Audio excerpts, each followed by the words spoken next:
equipment's too soft. That's going to be the problem. Okay. Well, I can just take them off my ears a little bit. Well, okay. All right. Check, check, check. Check, check, check. 1, 2, 3, 4. Check, check, check. 1, 2, 3, 4. Check, check, check. 1, 2. Yeah. All right. Okay. We'll make it work. Where's yours? There. Okay.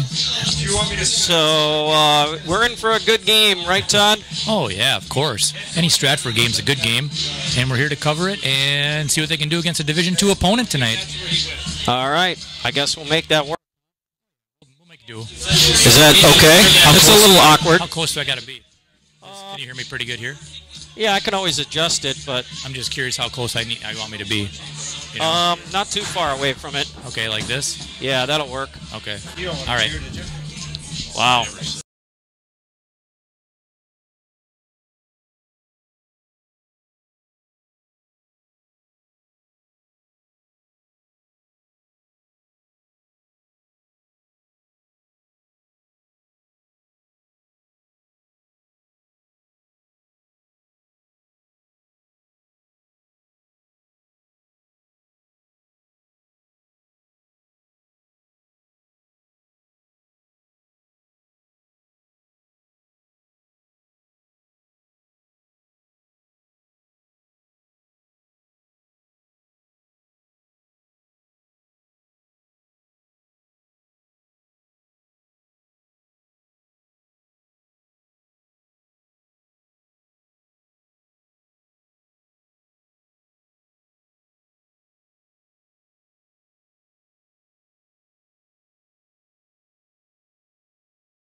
go to school and do online school, and I started better myself for my future and what goals I had. So just doing what's best for me. So basically transferring from Stratford to River Falls High School? Yeah. Okay, as what, you're going to be a junior? Yeah. That had to be a tough decision to make? Yeah. I mean, I was kind of away from this year, which, I mean, it's going to be kind of hard, but like I said, I just know it's like best for my future and stuff like that. Yeah, and I think your family, they're able to make quite a few of the events? Yeah, they usually make, at least one of my parents will make one event. Now, will you wrestle with the River Falls wrestling team? No, just training freestyle, train with some of their guys and some girls that'll come up and train with me. So. All right, well, best of luck to you, Macy, and again, thanks for joining us. Thanks for having me.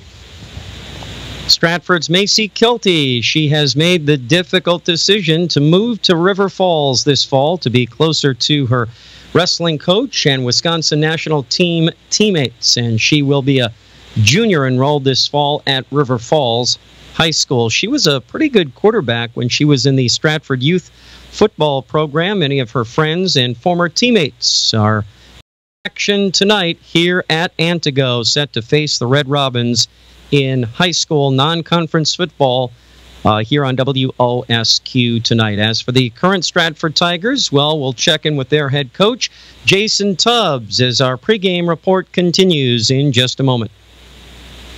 Here's another Tooth Truth from Dental Clinic of Marshfield. Dental Clinic of Marshfield helps people rest easier.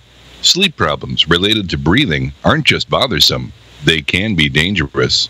Snoring and sleep apnea may be managed with help from your dentist at Dental Clinic of Marshfield. Dental Clinic of Marshfield. Dental care for life. Schedule an appointment today at any of their 3 offices in Marshfield, Stratford, or Neillsville. Learn more at dentalclinicofmarshfield.com. Hi, this is Hannah from Rice's Capital Carpet. During the Hunter Douglas Smart Shade Savings Event, you can enjoy smart rebate savings on select Hunter Douglas shades with PowerView motor. They're the intelligent shades that move automatically to a schedule you set.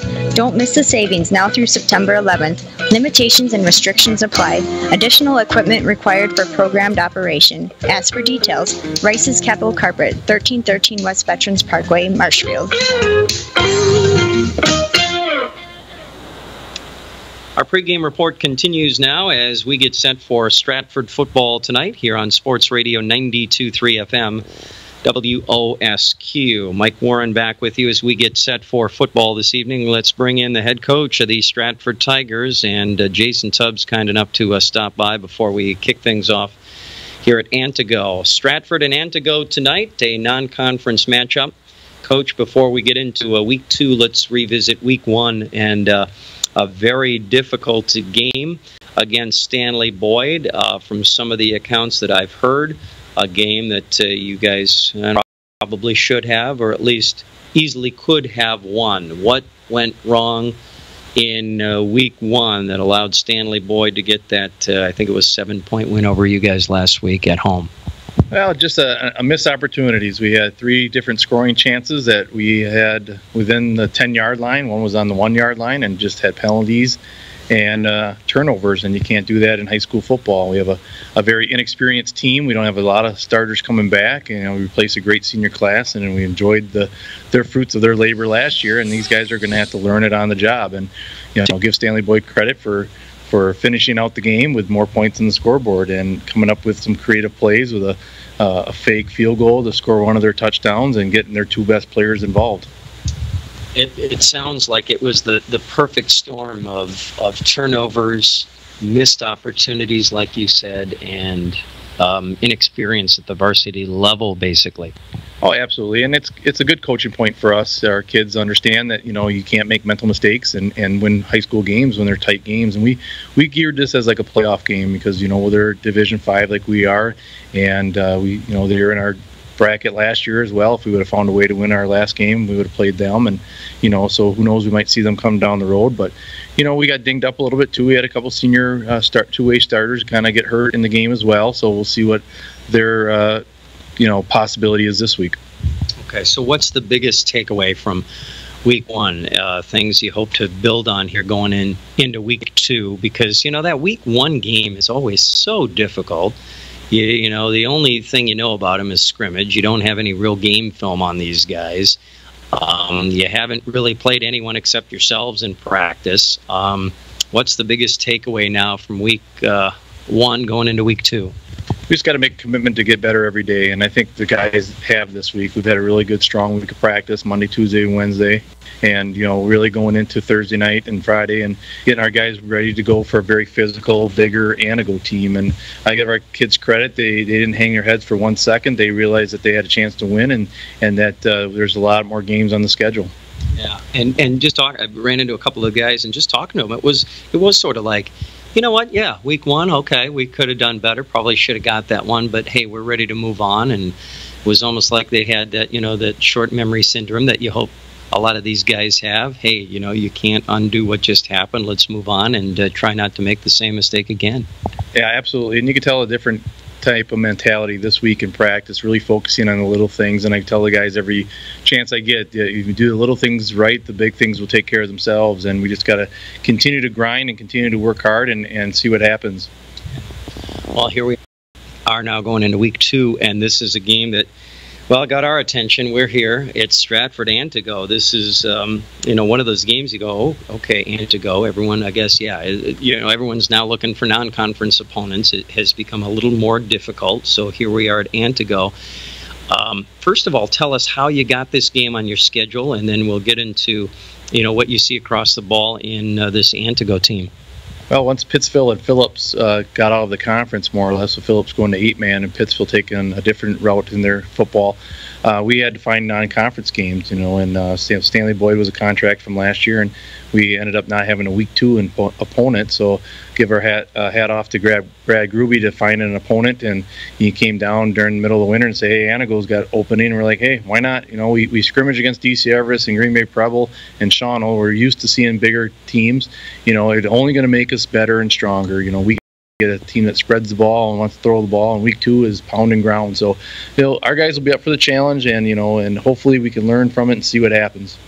So you guys, you welcome this challenge, this Antigo team. You want to play these, like you said, these bigger, they're supposed to be bigger, faster, stronger than you guys. It's Antigo, bigger school, more kids, that sort of thing. A lot of teams would say, thanks, but no thanks. It sounds like you guys welcome the challenge and are, up for it. Yeah, we don't know much about Antigo. I'll be honest, I don't even know their head coach's name, but I know that we're on their schedule and we're going to be there tonight and ready for a challenge. And like I said, there's no goal in sight tonight, just to play hard and see what happens. So have you seen them on film? What do you know about them? What do they run? What have you guys prepared for all week? And what do you expect? They run our offensive wing tee, but a little bit different. They run the power more on the edge. They got a lot of seniors returning. I think 20-some seniors returning, starting for them for 2-3 years. We know that they have a good quarterback and likes to run the ball as well. So we'll have to get in our gaps, and we'll have to prepare for the run game more than the pass game. They don't pass a lot. At least they haven't in the past. Since we've been watching and keeping an eye out for them. But I think our team has always been stiff against the run, and we're hoping that will take care of business tonight. Is there one glaring thing where you look at week one and Stanley Boyd and you go, oh boy, there's a lot of things on my list here I got to take care of, but this one here is what I really have to address right away? Is there one thing that pops out? We have to stop their run, and we have to run the ball. We passed 22 times last week, and when you're down 14-0, you have to throw a little bit more. But we need to run the ball more with our guys up front. Cade Eric, he's a great running back. We have some other senior guys that are touching the ball, and we got to make them stop our run, and then we have to stop their run and make them pass. And then if we can do that and hang on to the ball, and I think we'll be okay. Yeah, I know it's early, and a season does not one game make, that sort of thing. But boy, this would be a nice feather in your cap. Especially when you go to CD meetings and say, hey, you beat a bigger school, that's always nice. But, we got a lot of young guys. We're starting 4 sophomores tonight on offense, and 3 of them are offensive linemen, So, one's replacing a guy that's hurt, and another one could be another replacement for a guy who's dinged up. So, we're taking it as a building, step by step, week by week, day by day, and see what happens. Yeah, and a bit of a road trip tonight, but it's nice knowing that you can go home and settle in for 3 at home after this. Yeah, we get Schwamigan and Tomahawk, a couple home games, and then Peshtigo, which we don't know much about them either, and so that'll be good for us to get some home cooking, and then also some teams that are in our conference and a little bit similar size with us. All right, Coach. Well, thanks as always for the time, and good luck here against this Antigo team tonight. Thanks for broadcasting. We really appreciate getting on the radio. Yeah, you. All right, Jason Tubbs and the Stratford Tigers are ready to face Antigo here tonight, and glad you're with us on WOSQ. Stay with us. We'll have more of our pregame report in just a moment. In 1916, Auto Owners Insurance teamed up with local independent agents so customers could get fast, friendly, local service. Bravo! It works. What was that? You dropped a bit. They have not done the anthem yet, Todd. Okay. They're getting ready. So give me... Well, we still got segment 4 here yet, too. Oh, yeah, that's right. How long is that? Just over 2 minutes. Oh, okay. Perfect. So what are you going to run, a minute here? Yeah, I'm on the second spot in this break, and then it'll go to the 2 minutes and 13 seconds of segment 4. And then, I don't know, you want me to do like a minute after that? Well, I'm not sure. Can you do, you could probably do a 90 here.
At this time, we ask those who are able to please stand, relax, and face the flag. The national anthem will be performed by the Antigo High School Sound Sport Group, directed by Mr. Jeff Dewey.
Here. Yeah, 1 minute. Yep. Back up.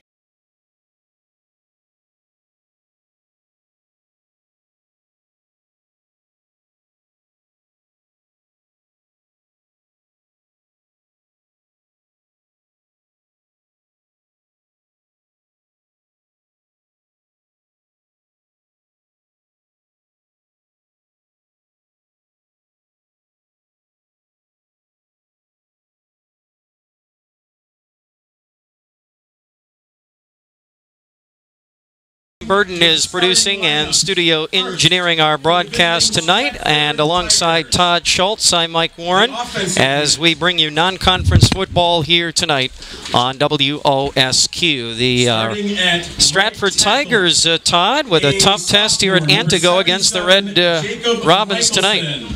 Yeah, it's always good to play super competition in your non-conference games, and that's what Stratford's accomplishing here by facing a Division II opponent. That's going to be a pretty big test for them to jump up 3 divisions and see how they match up.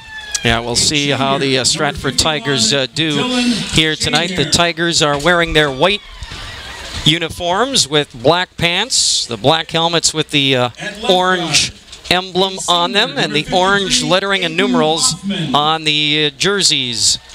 The Antigo Red Robins are in maroon jerseys with silver pants and silver numerals and lettering, and there's silver emblem on their helmets. So the Red Robins wear a lot of maroon.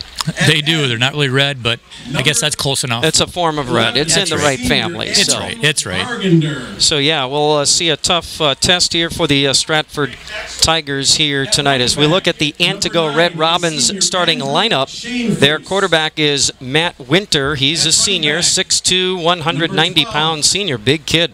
Yeah, definitely. They got a lot of big kids on this team. They really do. Their running backs, well, their fullback is Adam Schmidt. He's another senior. He's a 200-pound tailback. Running backs, you'll see Dominic Smith at a halfback position, and he's a junior. Also, Jericho Kelly. He's a halfback for this Antigo ball club as well. The guys up front, their center is Matt Young. He's a senior.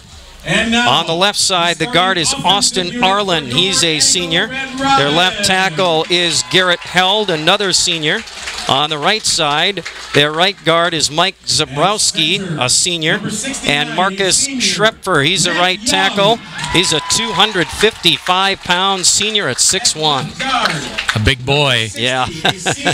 So, and he's also a linebacker on defense.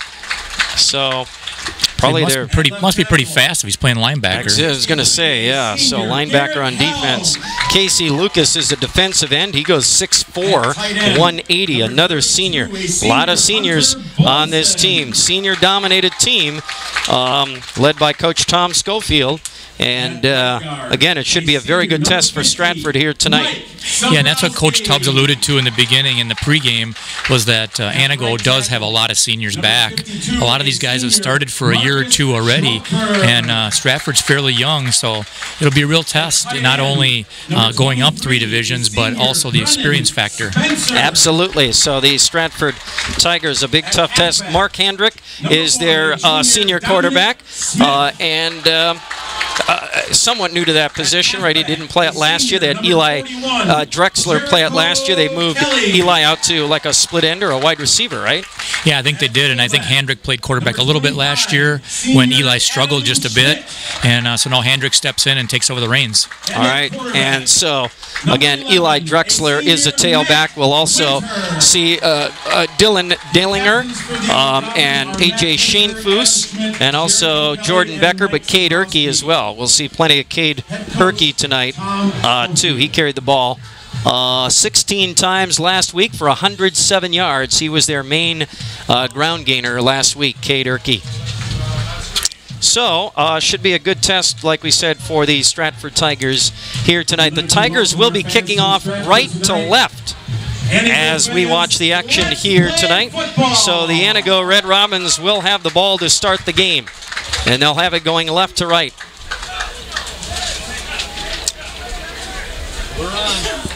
So Stratford and Antigo tonight. You're listening to Stratford Tiger football on Sports Radio 92.3 FM, WOSQ, Spencer Marshfield, and online at WOSQFM.com. Curtis. Back deep for Antigo.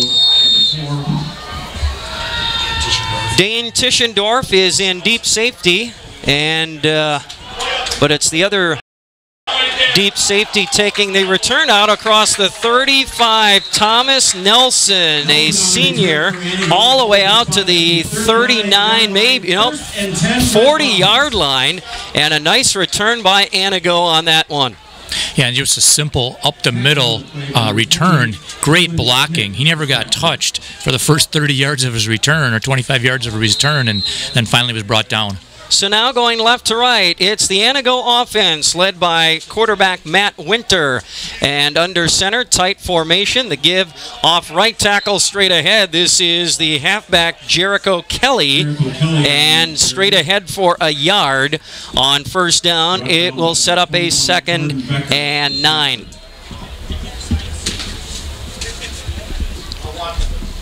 Yeah, Antigo is going to be more of a running type team for the most part. He only passed the ball about 6 times last week. Going 3 for 6 was Winter. Did have 2 touchdowns out of those 3 completions. So 2nd and, I gave him 2 yards, 2nd and 8. Now here's a give on a jet sweep from right to left out of the backfield is Dominic Smith. And Smith out near the 45-yard line. Looks to be a gain of 4. And a 3rd and about 4 coming up. So that was out of the backfield, the give to Smith. And Smith a week ago carried the ball 12 times for 66 yards in a win over Berlin. A 20-14 win for Antigo last week. Yeah, Antigo really spreads it around. They got 3 backs that got like 12 or 13 carries last week, so they're very balanced. 3rd and 4, there's a penalty marker. Somebody jumped. It's offsides against the Tigers. And on 3rd and 4, that's going to give the Red Robins a first down on the penalty. Wow. Good job by the quarterback there. He probably varied his cadence just knowing that he had 4 yards to go and was able to draw Stratford off. Wow. A big penalty there, which will cost the Stratford defense an Antigo first down. So now it's 1st and 10. Ball right at the 50 at midfield as the Tigers jump up front and give the Red Robins a freebie on 3rd and 4. See if Antigo can take advantage of this now, that mistake by Stratford. +5 on the penalty, and now a give off left tackle, and this is Adam Schmidt, the fullback, and Schmidt powers his way inside the 45, down to the 43-yard line, a gain of 7, 2nd and 3 coming up.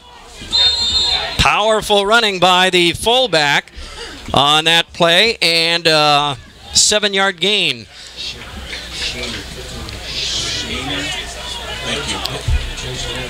Shaner with the stop on that one. 2nd and 3 now. Winter under center again. And again movement up front. Another hard count. And jumping off sides, Lucas Barton, a senior, and he made a big mistake there. Another first down off a penalty. And the sad part about that is he's right over the ball. Yeah. He's like the nose guard or right next to the nose guard. And the ball's right in front of him.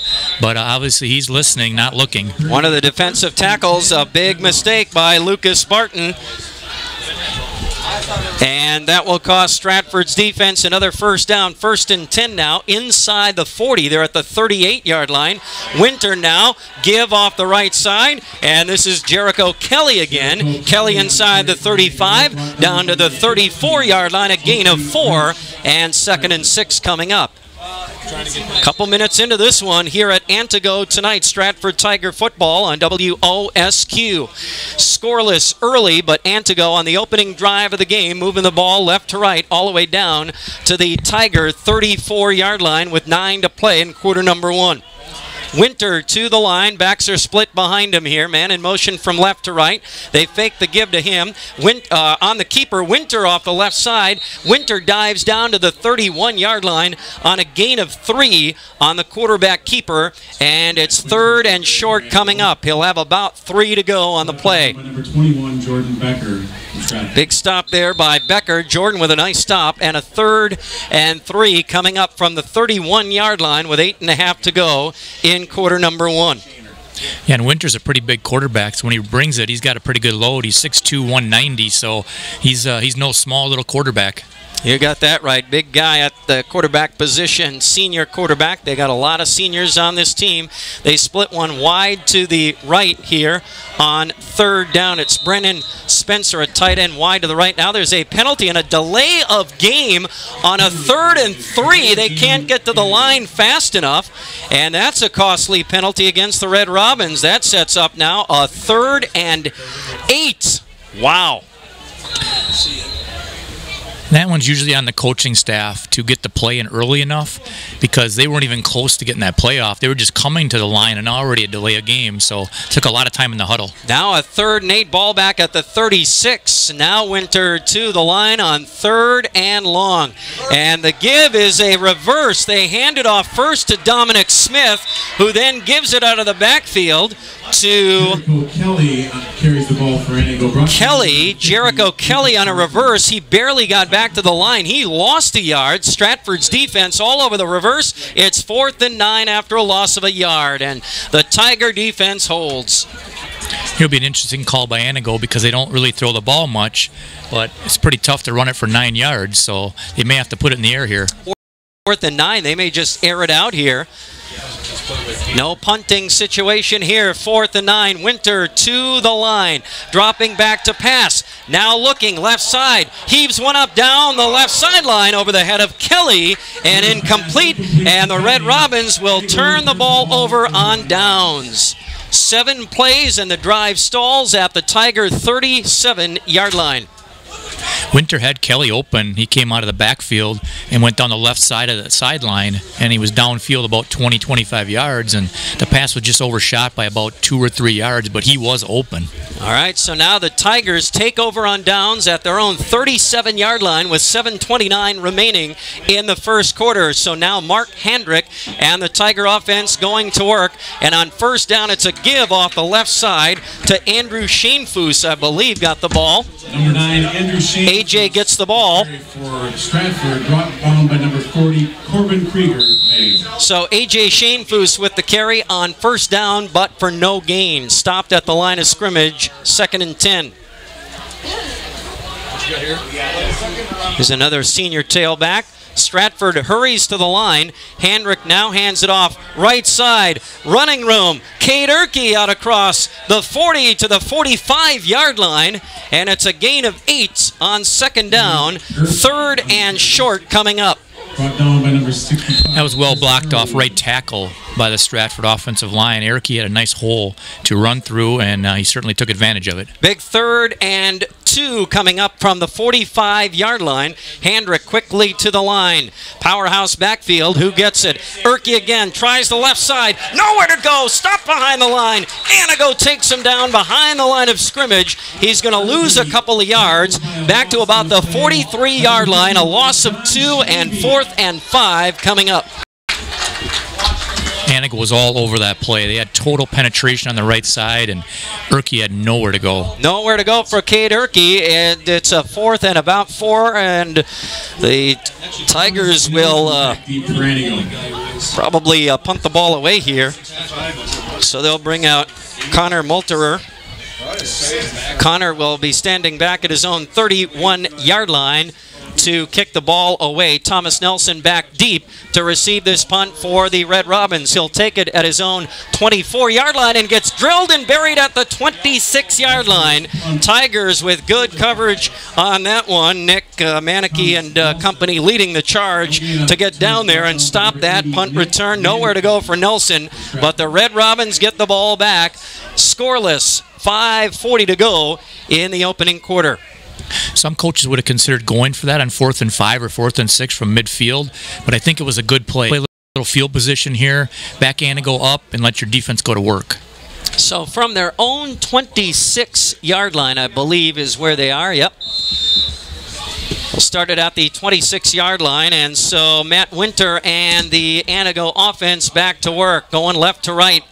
And a give off the right side. Jericho Kelly nowhere to go. Urke and a few others in on the stop, Kelly on the carry, including Lucas Barton. And a stop there on 1st and 10, a gain of a yard for Kelly. And 2nd and 9 coming up. In the pregame, Coach Tubbs had said that one of the keys to this game was for Stratford to stop the Antigo running game, because of course that's what they usually do, and so far Stratford's done a pretty good job. From the 27, 2nd and 9, Winter under center, man in motion left to right out of the backfield. It's a screen to Kelly out of the backfield. No, yeah, that is Kelly out of the backfield, but the Tiger defense all over that one as well, and Kelly's screen goes nowhere and just did get back to the line of scrimmage. the Tigers. And the Tiger defense all over that one too. Was that Bargander out there on coverage? I didn't see who got over there. Might have been Dalinger too. On the right side of that offense, and Dalinger plays the left side, plays the receiver to the left.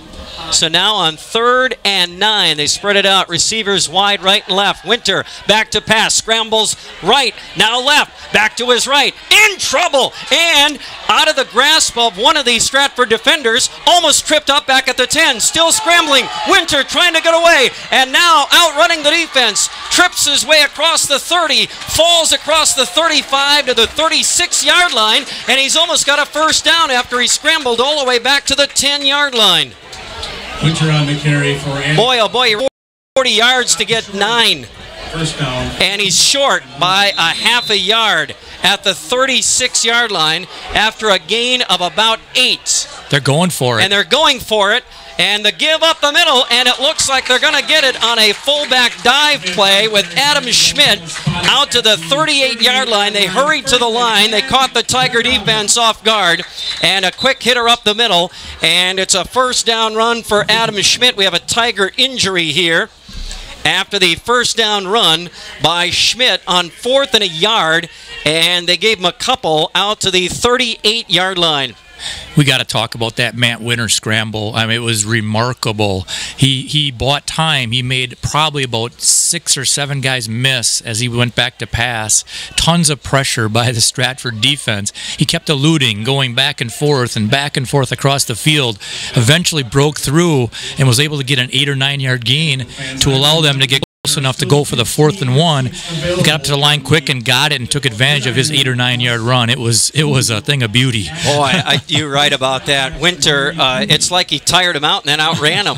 Yeah, that was remarkable. All the way back to the 10-yard line. I mean, he scrambled left, then right, back to his left, back to his right. Then he went backwards for about, 25 yards.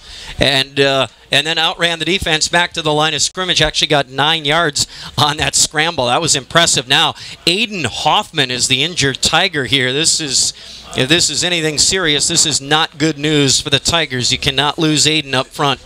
And Aiden's slow to get up. He's still down, and they're still checking Aiden. But boy, you lose a big-time player in Aiden Hoffman if he goes down for any length of time. Still on his knees at the 36-yard line. Maybe got his bell rung. I'm not sure. I didn't see what happened on the play, but he did not get up right after the play. Still down on his knees, and still trying to figure out where he's at. I'm not sure what the issue is, but hopefully he's okay. But really taking his time here. They've taken his helmet away. And so Dr. Rudolph is out there, and the sports medicine staff from Marshfield Clinic. He's slow. Is that Dr. Rudolph? I think it is.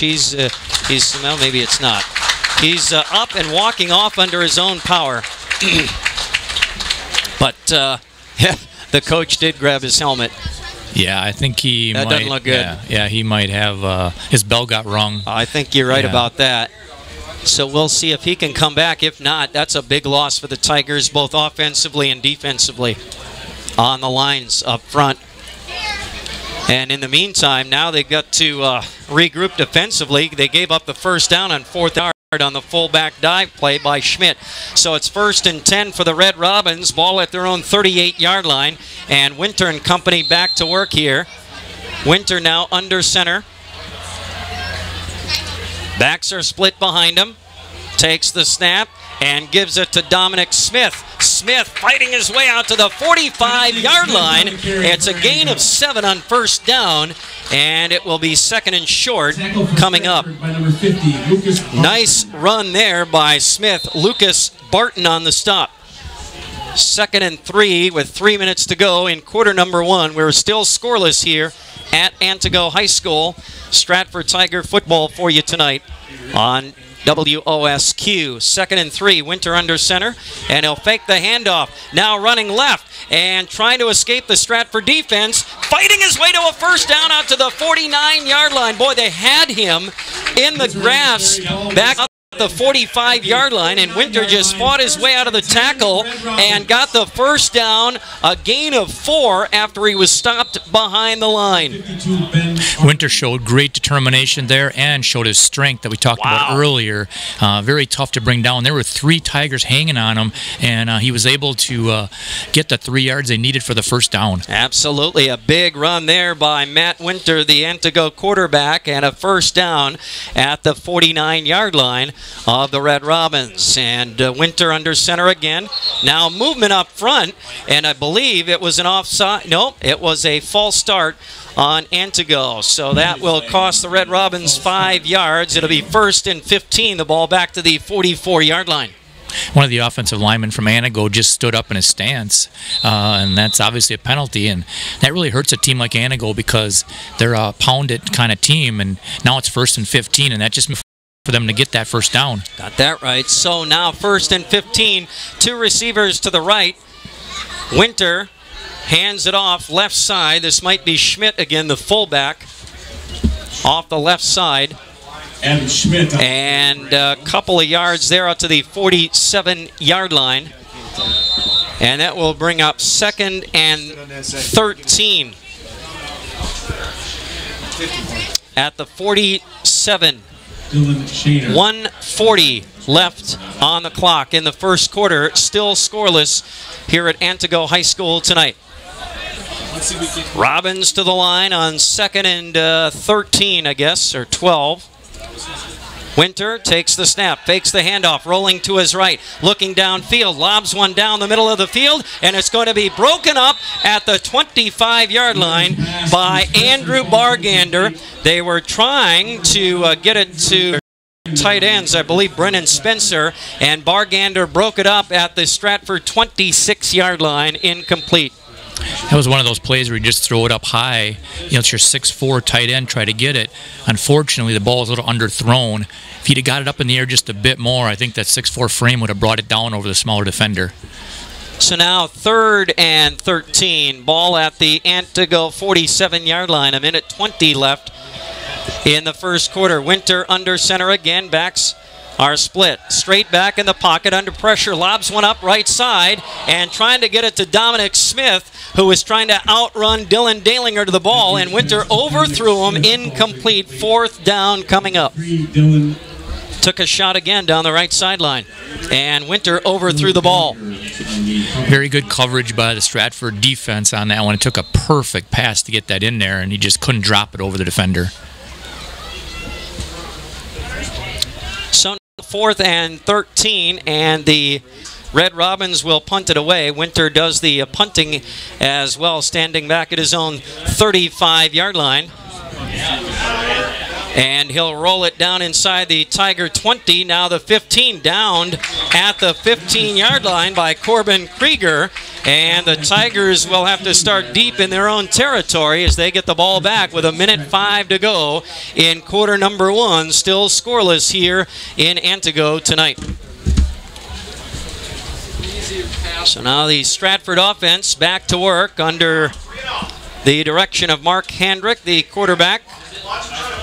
And it'll be first down, ball at the Tiger 15-yard line, now going right to left as we watch the action here at Antigo tonight. Handrick under center on first down.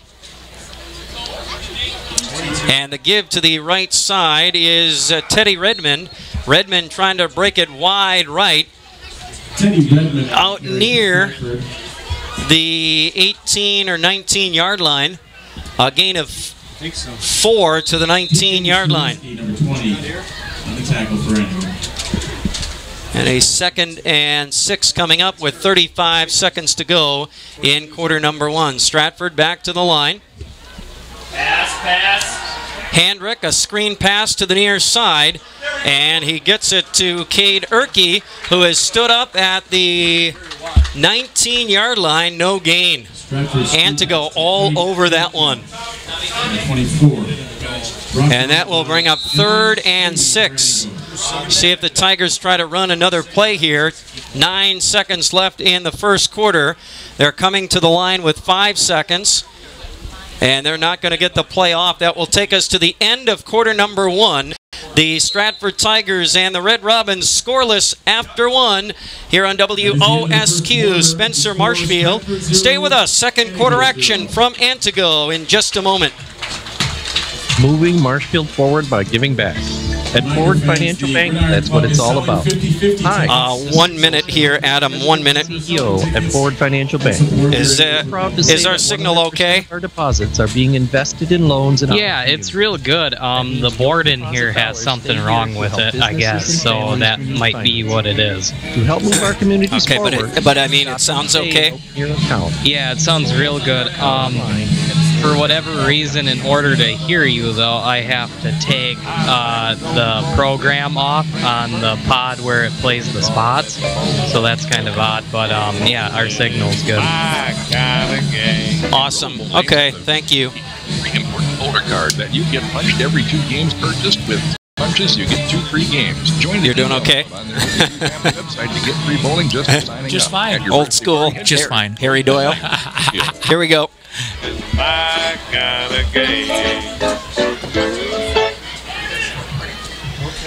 Alongside Todd Schultz, I'm Mike Warren from Antigo tonight and Stratford Tiger football on WOSQ. We begin the second quarter scoreless between the Tigers and Red Robins. The Stratford Tigers now have the ball going left to right as we begin quarter number 2, and a 3rd and 6 for the Tigers from their own 19-yard line. Handrick under center, back to pass, looking near side, and it's tipped and then hauled in. What a great catch by Vaughn Bright, the big center from the basketball team. Hauls it in at the 34-yard line. He tipped it to himself, taken down at the 34-yard line, and a gain of 15 and a first down on 3rd and long. Great play by Vaughn Bright. Yeah, I was wondering when they're going to get him involved because he's a super athletic kid and he's got good height because he's a good basketball player. Finally, they got the ball to him. Boy, nice catch there by the 6'4" Vaughn Bright and a first down at the 34. And now the give to Dylan Dalinger off the right side on first down. Dylan out to the 38-yard line, a gain of 4 for Dylan. 30, C.J. Levis for Antigo. And C.J. Levis, the linebacker, with the tackle on that play for the Robins. Just underway. Second quarter, no score. Tigers have the ball going left to right. 2nd and 6 from their own 38-yard line. Handrick under center, 2 receivers to the left. Handrick will turn and give to Erke. Bounces at the line off 1 defender. Makes another man miss. Breaks a tackle out to the 50-yard line. Ball is out. Picked up now by Dalinger, I believe. And Dylan with a fumble recovery at the Antigo 48-yard line and a first down. Wow. Stratford very lucky there. It was ripped out of Erke's hands, but it went right into the hands of the Stratford other running back out there. What was his name? Who got that fumble recovery? Dalinger. Dalinger, yeah, it went right in his hands. But a nice gain by Erke before the fumble and a first down. Now the fake handoff. Handrick rolling to his left. Back to pass. Under pressure. Downfield. Got a man open at the 35. Caught by Bargander, then gets drilled on the play by Matt Winter. And Bargander is not getting up. He is holding his helmet, and he got drilled by Winter, who lit him up. He was kind of one of these defenseless receiver type plays, and Winter drilled him and dropped him at the 36 or 7-yard line, they're going to call it after a gain of 11 on the play. Bargander was wide open. Hendrick just couldn't get him the ball. It just floated and floated and floated, and by the time it got to him, the defender was right on him, and he put him down hard.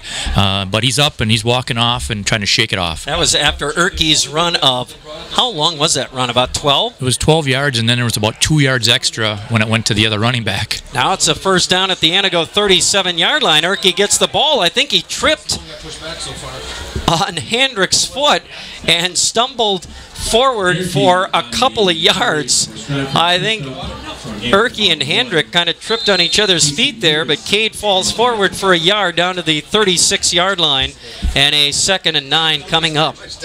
Boy, a nice run by Erke, and then a great pass play to Bargander, and the Tigers are on the move at the Antigo 36-yard line, and a 2nd and 9 here. Hendrick under center, backs are split, fakes the handoff, back to pass, under pressure, and Hendrick is going to go down back at the 47-yard line. Guess who? Matt Winter again. No, I'm sorry, Jericho Kelly. 41, not 11. Kelly all over Hendrick for the quarterback sack and a big loss. And 3rd and long coming up. They're going to mark him back at the 42-yard line. So he lost, what, 6 or 7 on the play? Yep, about 6, I'd say. 6-yard loss on the play. Boy, that's a big sack by Kelly now. 3rd and 15 at the 42. Hendrick under center again. Turns and hands it off once, and then a reverse, and Dalinger gets the reverse off the left side after taking the ball from Jordan Becker, but the Red Robins sniffed that one out, and a gain of only 1 yard for Dalinger on the reverse. 4th and 14 coming up, and their 9-play drive stalled at the Antigo 41-yard line. So now here comes Connor Multerer again to punt the ball away, standing back at his own 46-yard line. And he'll punt this ball high. Fair catch signal by Antigo at about their own 15 or 16-yard line. And the Red Robins get a stop and will get the ball back. That was a good drive by the Tigers, but they could not finish it off. Yeah, it's encouraging, though, that the Tigers were able to move the ball a little bit after the 3-and-out in the first drive. On that last reverse, Dalinger, I think he'd want that one back because he tried to cut it up, and he should have took it wide. He might have had some daylight over there, but he cut it up, and he only got 1 yard. So now the Red Robins get the ball back, and they're going to mark it at their own 14-yard line. And it's a 1st and 10 for Matt Winter and company. Toss, left side. Dominic Smith trying to get the edge. And out to the 19-yard line. A gain of 5 for Dominic Smith off the left side. And a 2nd and 5 coming up for Antigo. As they get the ball back with 8 minutes left in the second quarter, and going right to left as we see the action here tonight at Schofield Stadium. He ran right by the same kid. And 2nd and 5 from the 19. Still no score in this one. Back and forth with the ball, but nobody can sustain a drive. Red Robins have a long way to go, but they've got plenty of time on the clock. 2nd and 5 from the 19. Winter back under center. Backs are split behind him. He dropped the ball. He fumbled the snap, but there was a whistle at the start of the play and a false start against Antigo. That will back him up. Back to the original line of scrimmage now. And a 2nd and 10 back at the 14-yard line. Of note, Andrew Bargander just went off the field slowly, took his helmet off about 3/4 of the way off the field, and moving very slowly, and it looks like Dr. Rudolph is looking at him again over on the sideline. That's not a good sign. 2nd and 10 now. Winter rolling to his left, back to pass, in trouble, and now gets rid of the ball, and no grounding flag. Boy, they're going to say they had a receiver in the area, but Winter just threw that ball away to get rid of it to avoid the sack. He was in the grass back at about the 4-yard line. He dumped it off. He did have Adam Schmidt in the area, and so Winter, good heads-up play there, just got rid of the ball to avoid the big loss. That's a great senior play right there, avoiding that big loss by knowing that he has a receiver in the area and just kind of throwing it at his feet. And now a 3rd and 10 coming up. Empty back. Oh, no, he's got one tail back. Fakes the toss. Now counter play up the middle, and not a whole lot of running room there for Dominic Smith, the running back, on a counter play. They fake the toss to the right side, hit Smith up the middle, but not much room there. He got maybe 3 on the play, and that was it.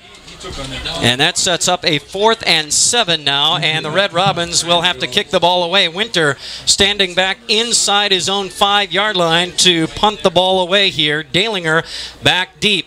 A low kick, almost blocked, and it's going to roll out to about the 45-yard line of Antigo, and that's it. Antigo is trying to say that it was tipped and touched by the Tigers, but they whistle the play dead. Winter was signaling pick the ball up and go with it. He thought it was tipped at the line by the Tigers, and it was not. It's down at the Antigo 44-yard line. That's where the Tigers will take over. Great field position now with 6:53 to go until halftime. Nice starting field position here for the Tigers at the Antigo 44-yard line. Handrick under center, backs are split, wing right, fakes the handoff, back to pass, Handrick deep over the middle, and it is broken up and incomplete. There's a penalty marker down at the 11-yard line, might be pass interference, trying to get it to Eli Drexler, who was double covered down around the Antigo 11-yard line. A penalty marker at the end of that play, and there was one defender who got hit in the back of the helmet with the ball. He was on Drexler and not looking for the ball, and I believe we have a pass interference call here against the Red Robins. When that ball was thrown, I thought Matt Winter was going to pick that off. I did too. He was playing deep safety, and he read it all the way, and he was coming over, but the ball, like you said, hit the helmet of the receiver and bounced away from him, fortunately, but they still got the pass interference. Yeah, so that it's not a spot foul. Nope. So the ball at the 29-yard line after the penalty, so that's a what? 15-yarder. 15-yarder, yep. After the pass interference, now 1st and 10 now at the Antigo 29. Now here's Erkey. Cade tries to make a man miss at the line of scrimmage, but not a lot of running room there for Erkey, and maybe a yard on the play. I guess he got more than that, maybe 3. 3-yard gain for Cade Erkey down to the 26-yard line. And that sets up a 2nd and 7. Handrick under center, powerhouse backfield. He'll turn and give the ball to Erkey. Sweep to the right side. He has got blockers. Makes a man miss at the 20. Dives down to about the 17-yard line. Nice run for Erkey there. Maybe about 8 or 9. And a first down, right? Yeah. Yep, first down. They're moving the chains. That'll move the chains. From the 26, they're going to mark it at the, 18-yard line, an 8-yard run for Cade Erkey and a first down inside the 20-yard line, under 6 minutes to go in the half. Tigers going left to right, trying to punch this in. Handrick to the line. Again, a powerhouse backfield. And the give to Erkey again. Cade makes a man miss at the 15. Powers his way to the goal line. Pushed out of bounds near the pylon on the right side, just shy of the goal line. Knocked out at about the 2-yard line. No, they're going to spot him out at the 3-yard line after a gain of 15 and 1st and goal for the Tigers. Nice run by Erkey off the right side. Got blockers out there, and Erkey made a man miss near the line of scrimmage and then did the rest on his own, powering his way down inside the 5-yard line. 1st and goal from the 3 now. Handrick under center again. 3 backs. Erkey straight ahead. Erkey toward the goal line. Punches his way in. Cade Erkey powers his way over the goal line, and the Tigers are on the board. They grab a 6-0 lead with 5.5 to go in the second quarter, and our first score of the game. You can give the defense of Stratford a lot of credit there, because they were able to give their offense great field position, and obviously the offense was starting to play downhill here, and the offensive line starting to get going and open some holes for Erkey. Yeah, absolutely. So now Ben Barton, the place kicker, will try the PAT here.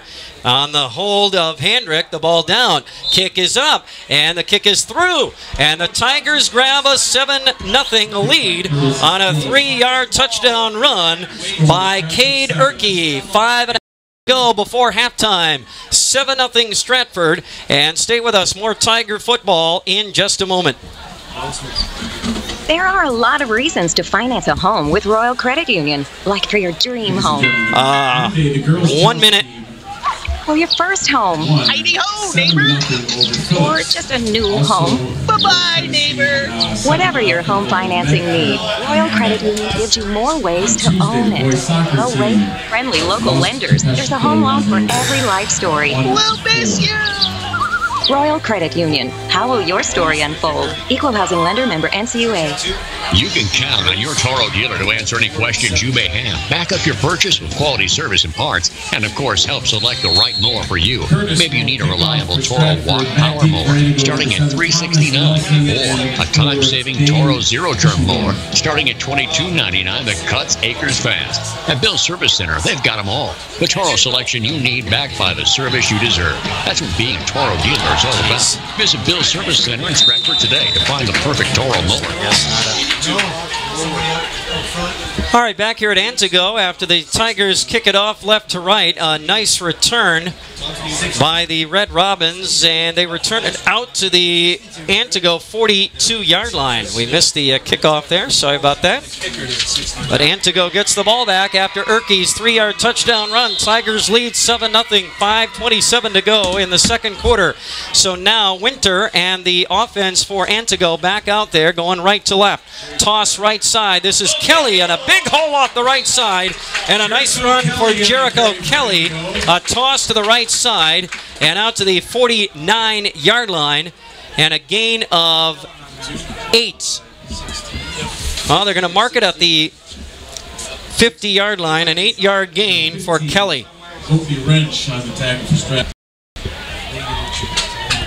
So now a second and short for the Red Robins. Under 5 to go in the second quarter. Winter to the line. A reverse. Kelly will give it to Smith. And Smith dives down to the Tiger 47-yard line. And on 2nd and 2, a gain of 3 and an Antigo first down. 10 Red Robins. So now Antigo on the move after the Tigers got the touchdown. Andrews got a tackle on that last play. 1st and 10 for Antigo. 4.5 to go in the second quarter. Matt Winter back to the line. Wing right. Man in motion to the right, but it's a counter to Smith off the left side. Dominic Smith off the left side inside the 45 down to the 41-yard line, and a gain of 6. And 2nd and short coming. Well, this has kind of been a bend but don't break defense for Stratford tonight so far. They've given up yards, but no scores yet. Winter back to the line on a 2nd and 4. And another give on a counter play to the big halfback, Jericho Kelly, off the right side from the 41-yard line all the way inside the 30 to the 29-yard line. And a gain of 12. Big run there by the halfback Jericho Kelly, and a 1st and 10 for the Robins. Down to the Tiger 29-yard line, 3:45 left in the half, and the Robins on the move. From the left hash, Winter under center, Smith in motion to the left, fakes the toss. Winter in trouble, taken down back at the 35-yard line. Dylan Dalinger with a quarterback sack and a big loss. Play. Dalinger all over that one, and Winter went down back at the 35, a loss of 6. Good play there by Dylan Dalinger. And now it's 2nd and long, 2nd and 16 coming up. Winter back under center. Now we have a whistle. And maybe have a timeout by the Tigers here. Yep, Stratford timeout, 3:05 remaining in the second quarter. And Stratford on top, 7-0. We'll be back to Schofield Stadium in Antigo in just a moment. Do you know how to sell real estate in the big city? Well, neither does Scott Lemmer. We would like to help you sell home. 30 seconds here, 30. This is where Scott was raised and is now raising his own family. He's starting a new career with First Weber of Wausau and wants to be your hometown real estate guy. Scott knows the local market and wants to help you buy or sell your home. From Athens to Marathon and Edgar to Stratford, Scott Lemmer wants to be your hometown agent. Call Scott Lemmer at 715-574-3371 or find him at First Weber on Facebook or at firstweber.com. Have a scoring update here from Loyal. After one quarter, Bangor leading the Greyhounds 22-0 at Loyal High School after the Greyhounds blasted the Athens Blue Jays 40-0 a week ago. The Greyhounds are in trouble at home after one quarter. Bangor up 22-0 in that ball game here at Antigo. The Red Robins have the ball, 3:05 left in the second quarter, trailing Stratford 7-0. Winter on a handoff to Dominic Smith off the left side. He dives down to the 30-yard line, a gain of about 5. And setting up a 3rd and long. They're going to mark him at the 28 after a gain of 7.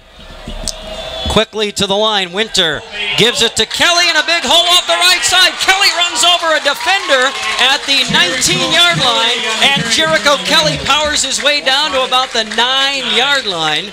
Ball is spotted at the 9, 1st and goal. After a gain of 19. Wow. And now quickly to the line again. Here's a give to Adam Schmidt up the middle. On a 1st and goal from the 9, Schmidt tripped up at the 5 after a gain of 4. 2nd and goal now. Antigo just went hurry up on the Tigers, and defensively Stratford cannot get set. Winter quickly to the line once again. They mark it at the 6, 1st and goal here. Give off the right side, and they're going to try Kelly once again. Not a lot of running room there for Kelly. Jericho Kelly, the ball carrier.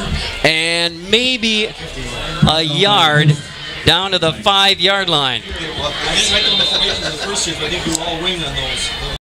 So that'll be 3rd and goal, I believe, at the 5-yard line, right? And now a timeout by Antigo.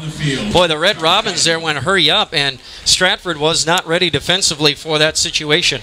Well, and I think that Antigo came out a little more fire here in this drive because they're really firing off the ball right now, and they've got a good rhythm going. They're not taking a lot of time in the huddle. They're getting up to the line, and they're just trying to tire out Stratford by running those plays pretty quickly before they're really set. Yeah, and they're doing a good job of it too. So 1:53 left in the second quarter, and the Antigo Red Robins knocking on the door here. They've got a 3rd and goal from the Tiger 5-yard line, and trailing Stratford 7-0 here late second quarter, right before the halftime break here at Schofield Stadium tonight. I've got a scoring update as well here. At the end of the first quarter, Marshfield was trailing Appleton West 10-0. All right, so the Tigers trailing at home. Yep, home tonight. Greyhounds trailing at home. Big time. Yeah, 22-0. Bangor's what, number 2 in the state? They're number 2, yep, and they were at state last year, I believe, so they're a good program. Tough test for the Greyhounds tonight. All right, so a 3rd and goal from the 5 after the timeout. And it's Winter on a keeper, tripped up back at the 8-yard line by Cade Erkey. Winter couldn't get away, trying to break it wide left, tripped up for a loss of 3 on the play. It'll be 4th and goal from the 8 for the Red Robins, who call another timeout. A big play defensively by Cade Erkey on that one. That was huge. They had a little deception with a couple fake handoffs, and then Winter tried to sneak it off the left side, and Erkey was there. It didn't fall for the fakes and got him down for the loss. All right, so a big play there by Erkey, and now setting up a 4th and goal from the 8-yard line with 1:38 left in the half. The Tigers are leading Antigo here 7-0. And what's the call? If you had a field goal kicker, I would probably kick the field goal on 4th and, what is it, 9 or 8? 8. That's a tough yardage to get, 4 or 8 yards on 4th down. But it just depends what you have for a kicker. Otherwise, you have to go for it.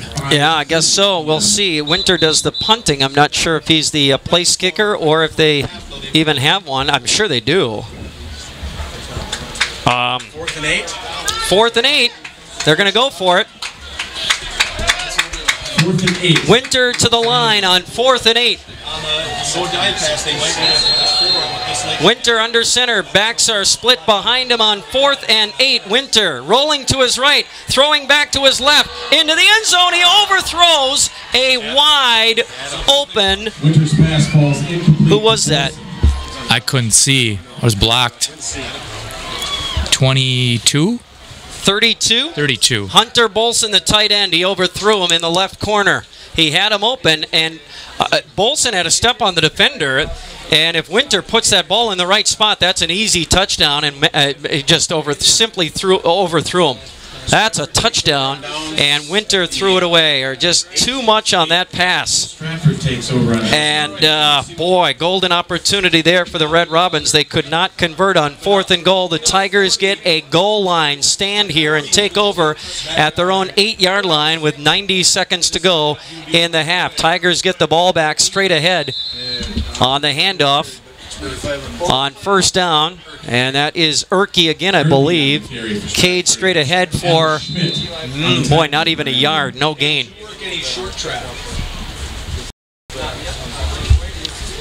Just trying to probably run the clock out here on the second quarter and go into the locker room with a 7-0 lead. Tigers now with a 2nd and 10 from their own 8-yard line, under a minute to play. Hendrick rolling to his left now on the quarterback keeper. Hendrick will have some running room. And did he step out of bounds? There's a penalty on Antigo at the end of the run. Erke out across the 15-yard line. And at the end of the run, a penalty marker comes out. On the look for number 40, away from 40.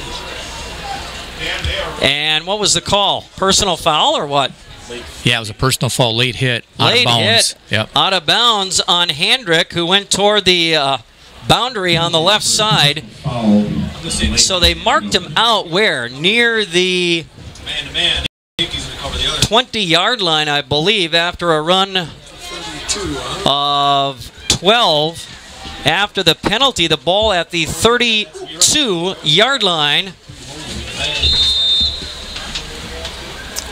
And a 1st and 10 there for the Tigers. Now Hendrick back to pass over the middle. Got a man at the 45-yard line out near midfield. That's going to be caught out there by Eli Drexler. And the Tigers are moving the ball. Good for a 1st down.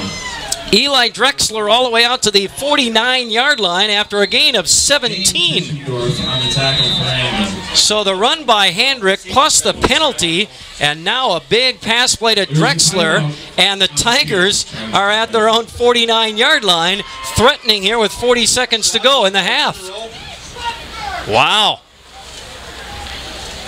Yeah, unfortunately, there's only 40 seconds left, so they got to come up with a huge play, one of these next couple plays, to get in the end zone. So they got to think up some sort of a trick, some sort of a big play that they can go to deep in that playbook.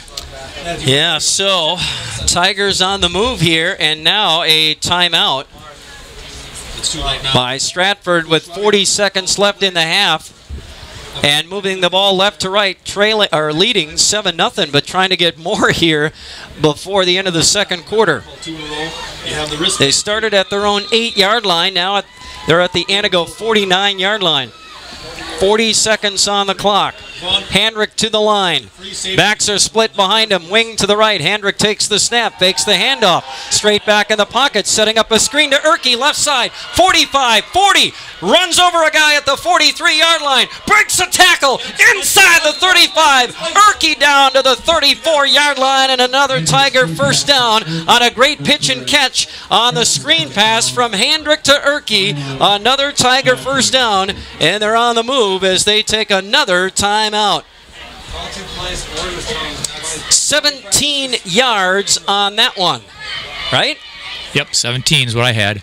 And another big pitch and catch for Hendrick and Erke on the screen pass. They set it up beautifully off the left side. And now 28 seconds on the clock. Tigers take a timeout. They have the ball at the Antigo 34-yard line and threatening here again right before the halftime break. Boy, if they can get one here, this would be huge. And they get the ball to start the third quarter. And that was their last timeout for Stratford, so okay. they're going to have to move quickly. So they're going to probably calling 3 or 4 plays right here in this timeout to be ready for a hurry-up situation here as we wind down near the halftime break. Tigers coming out of the timeout. 1st and 10 at the Antigo 34-yard line. 28 seconds on the clock. So Hendrick and this offense on the move, going left to right here.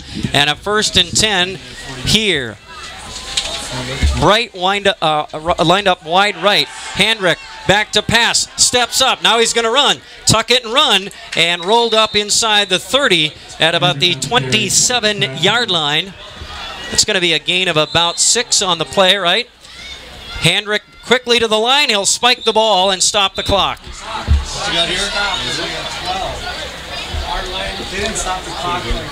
Hendrick spikes the ball, the clock did not stop right away. Stops with 10 seconds on the clock. So the Tigers spike the ball, and now 3rd and about 4 here coming up. Pretty much got to go to the end zone here. Hendrick under center. Backs are split behind him. Wing left. Hendrick fakes the handoff. Back to pass. Got a man. Erke hauls it in at the 18-yard line. Clock stops with 3.9 to move the chains. They got to get to the line. Will he spike it again? He will.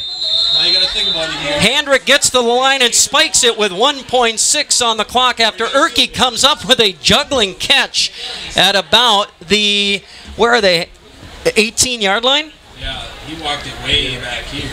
And that was a gain of, what was the pass to Erke? About 8? About 8, yeah. They moved so quickly. It was hard to see. They got up there very quickly. And then an incomplete pass on the spike by Hendrick, who stops the clock with 1.6 seconds. A shot to the end zone from the Antigo 19-yard line coming here. Hendrick to the line. Receiver wide right. Erke the single back. And it's a fake handoff. Hendrick back to pass. Steps up in the pocket. Flush from the pocket. He's going to go down at the 20-yard line. A quarterback sack by Mike Zabrowski to end the first half. Hendrick couldn't get rid of the ball, and I guess had nobody open, and held onto the ball too long, and Zabrowski gets the sack to end the first half as the Tigers were threatening, but Hendrick couldn't get rid of it to take a shot at the end zone right before the halftime break. Boy, that was a big play by Zabrowski to end the Tiger threat there at the end of the second quarter. I tell you, with a minute 32 is when I believe Stratford got the ball back at their own, what was it, the 9-yard line? 8-yard line. Yeah. And to take it down to the Antigo 20 or around that neighborhood, I mean, that was a pretty impressive drive. They couldn't cash in, unfortunately, but boy, they made it exciting here at the end of the first half. Yeah, it's a 9-play drive that ends at the Antigo 21-yard line. So it's about a, 73 or 72-yard drive that ends on a 1-yard loss by Hendrick, the quarterback, who was sacked by Zabrowski. I think it was 1 or 2 yards. I'm not sure, but had a shot right at the end of the half. Couldn't get rid of the ball. Yeah, and he had actually really good protection. He had probably 3, 4, or 5 seconds at least. Yeah, he did. He just. I mean, nobody was open, but you still got to chuck it. Yeah, you got to chuck it into the end zone and hope one of your guys makes a play. Yeah, exactly right. So couldn't get the ball off. So the Tigers will end the half with a quarterback sack on Hendrick, but they end the half with a 7-0 lead. Stratford Tiger football tonight on Sports Radio 92.3 FM, WOSQ, Spencer Marshfield, and online at WOSQFM.com. You can also find us on your TuneIn radio app on your mobile device as well. Alongside Todd Schultz, I'm Mike Warren. Adam Burden is producing and studio engineering our broadcast back in Marshfield, and Tiger football tonight on WOSQ, Spencer Marshfield. And the Tigers scored the only touchdown of the half on a 3-yard touchdown run by Cade Erke, and that capped off a 5-play, 44-yard drive. PAT by Barton was good, and the Tigers have a 7-0 lead here at Schofield Stadium in Antigo tonight. The only other score we got. Can we just play it? was Bangor beating Loyal 22-0 at the end of quarter number 1 in Loyal. And Todd, you said the Tigers were trailing at home after one, right? Yeah, they're trailing 10-0 to Appleton West. I'm hoping to get a halftime score here from one of my sources. Ooh, you have sources. All right. Let's see if he remembers. You got to nudge him or something, or just text him and say, hey, what time to wake up, put the popcorn and the hot dogs down, and get me a score, would you please? So, yeah. They may not be done with the second quarter yet. He was going to give me a halftime score. All right. Sounds good. We'll wait for that. And we're at halftime here at Antigo. Tigers lead 7-0. By the way, the Stratford Tigers will renew their rivalry with the Edgar Wildcats in the final week of the regular season on October 13th. We'll probably be in Edgar for that game, Todd. But we don't have, That's tradition. That's tradition. We got to go.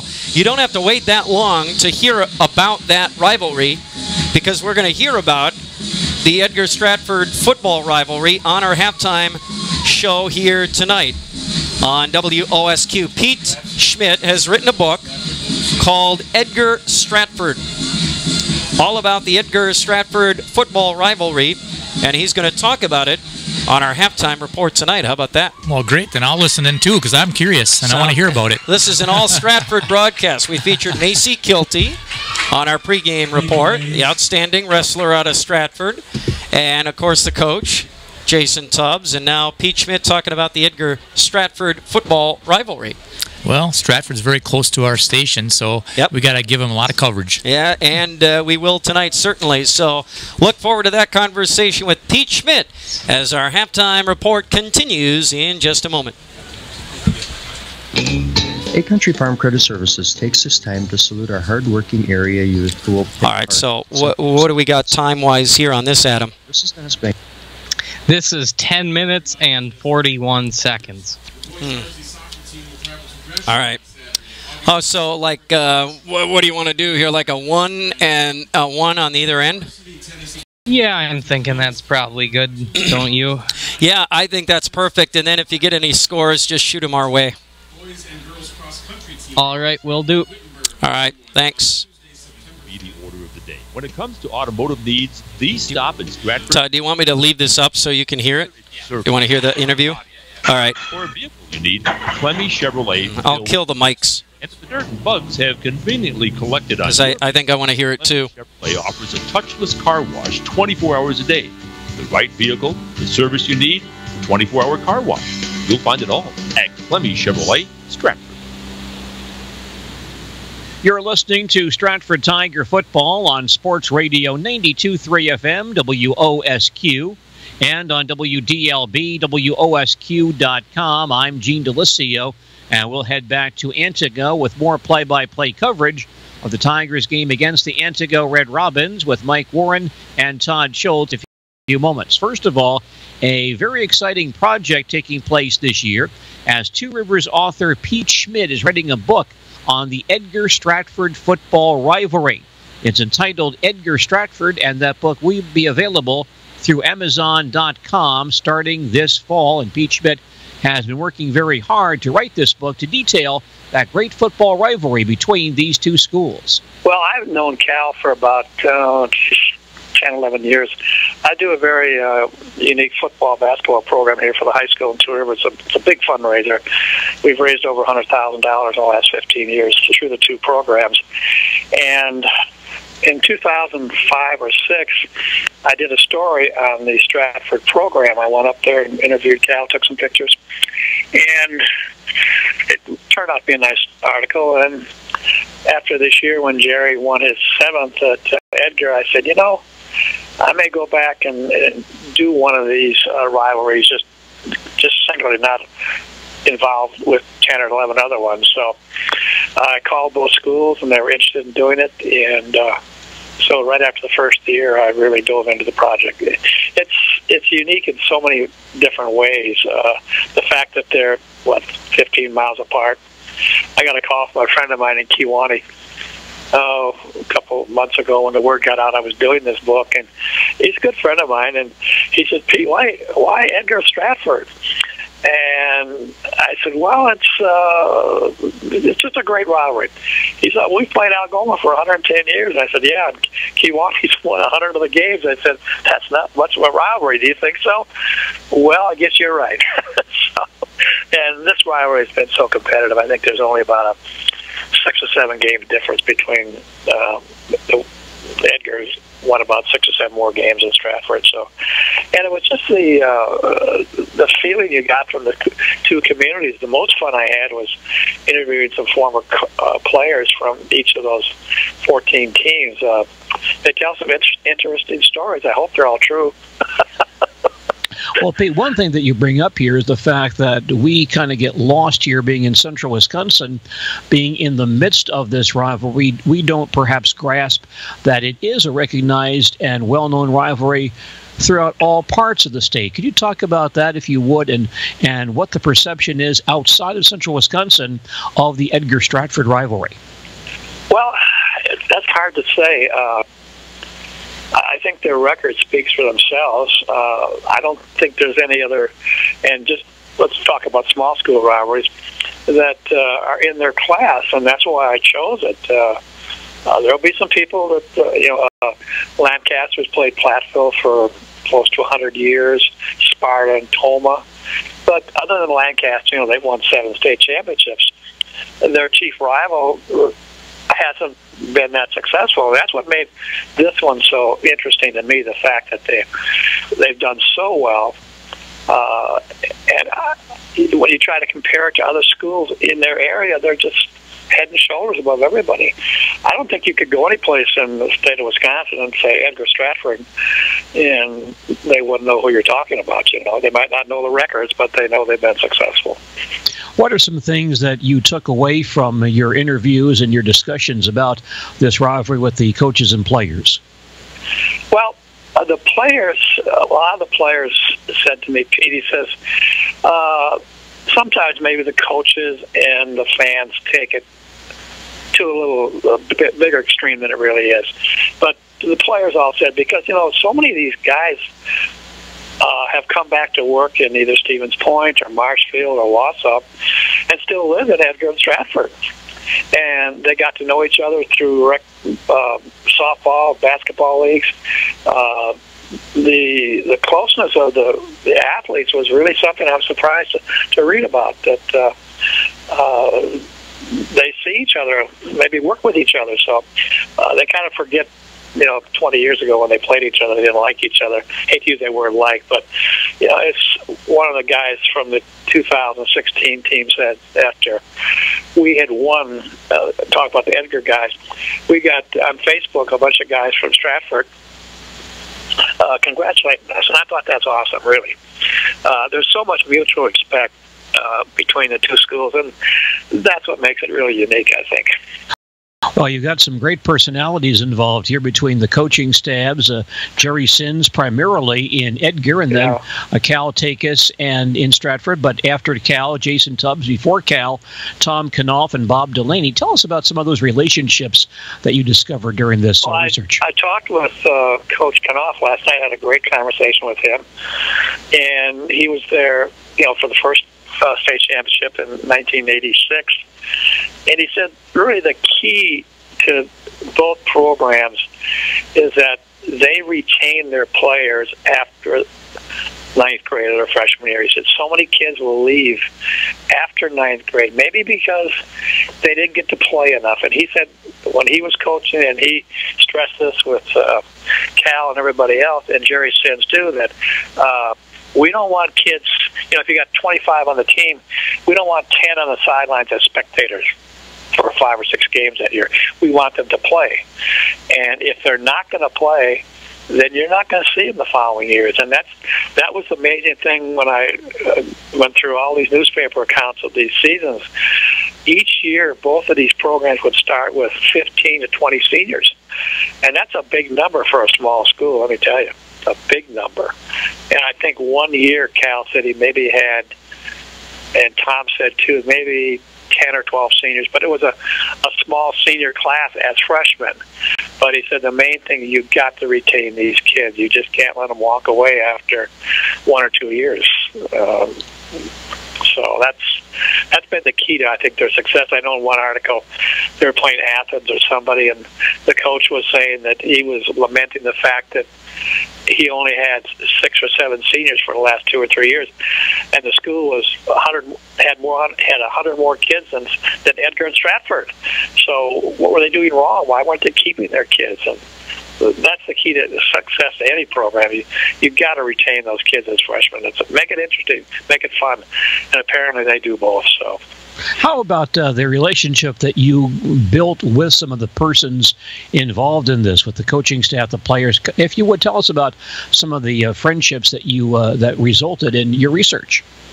Well, I've only been up there once. Thanks to email today, you can keep in touch with everybody on a daily basis. But they've just gone out of their way to be helpful to me, and that's what I've really appreciated. Some might say, well, here's this or here's that, but I can't help you with anything more. But they've just gone out of their way, and so is administration, and that's the nicest part about doing it. That they've been so helpful to me. How about some on-the-field highlights that you can think of in doing this research, Pete? Some games that really come to mind. There were some great games. Tom was talking about the game in '86, which he said will probably go down as one of the greatest. He said we're behind 7-6 with 42 seconds to go in the game, and we scored 2 touchdowns.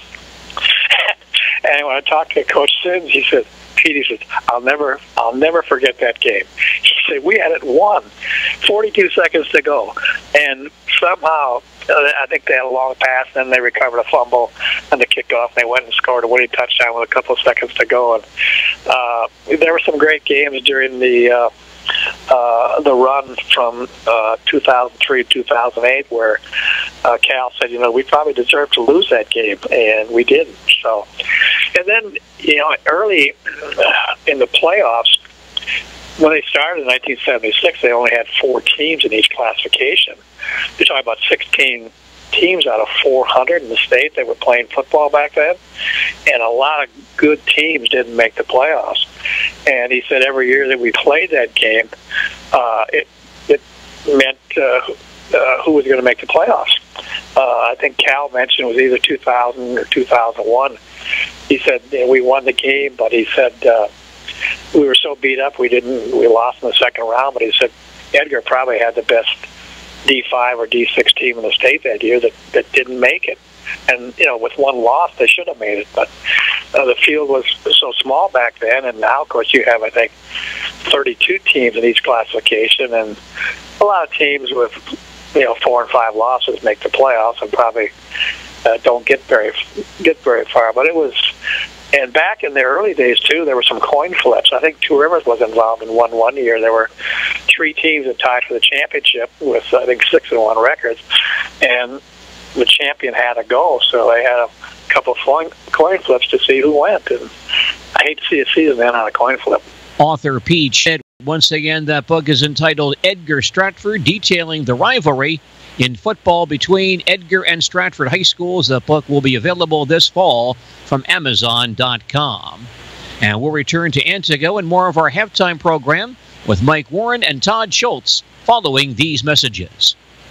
It's football season, and where better to get ready for the new season than the sports scene inside the Marshfield Mall. They have your favorite team apparel, including jerseys, sweatshirts, and t-shirts, plus hats, jerseys, helmets, and clothing for all your favorite NFL teams and players, and autographed sports memorabilia, too. Don't miss their Sports Card show on Saturday, September 23rd from 10 a.m. till 3 p.m. The sports scene inside the Marshfield Mall. Hi, I'm Eric Stratford, Still good with the minute. Of the Columbus Dons Booster Club. Our vision is to grow the top athletic teams in central Wisconsin in sportsmanship, participation, and victories. We raise funds through membership dues, donations, raffles, spirit merchandising sales, concessions, and a variety of other activities. The funds raised directly benefit every sport at Columbus Catholic. Contact Joe Konieczny at Columbus High School at 387-1177 to become a Booster Club member today.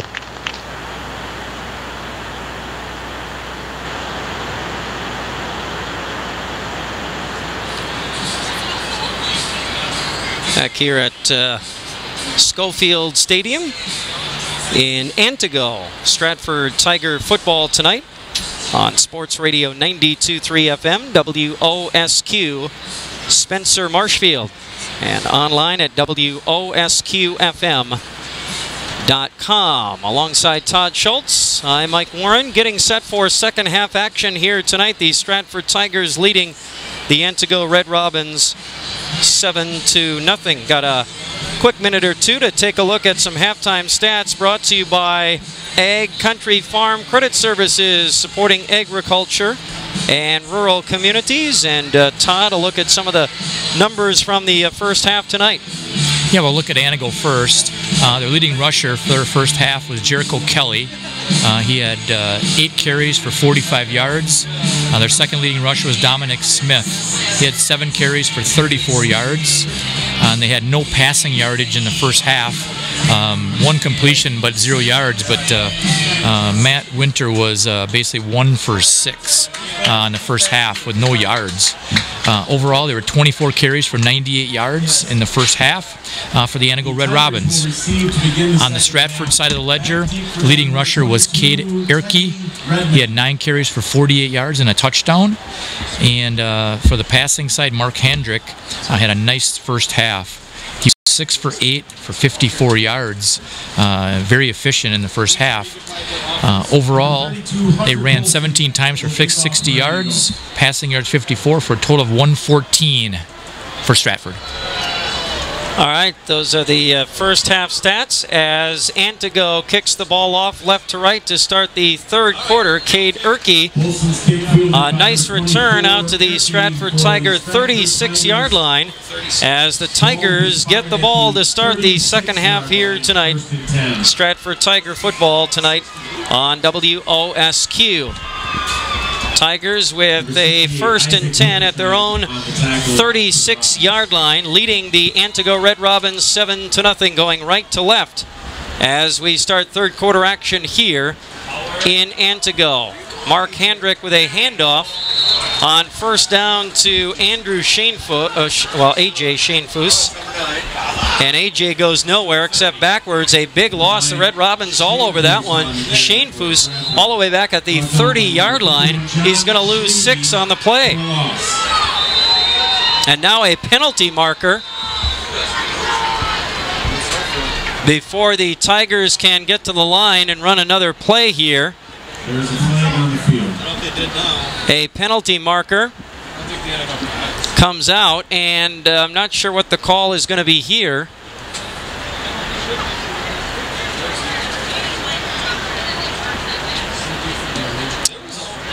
So we're waiting for that. I'm not sure what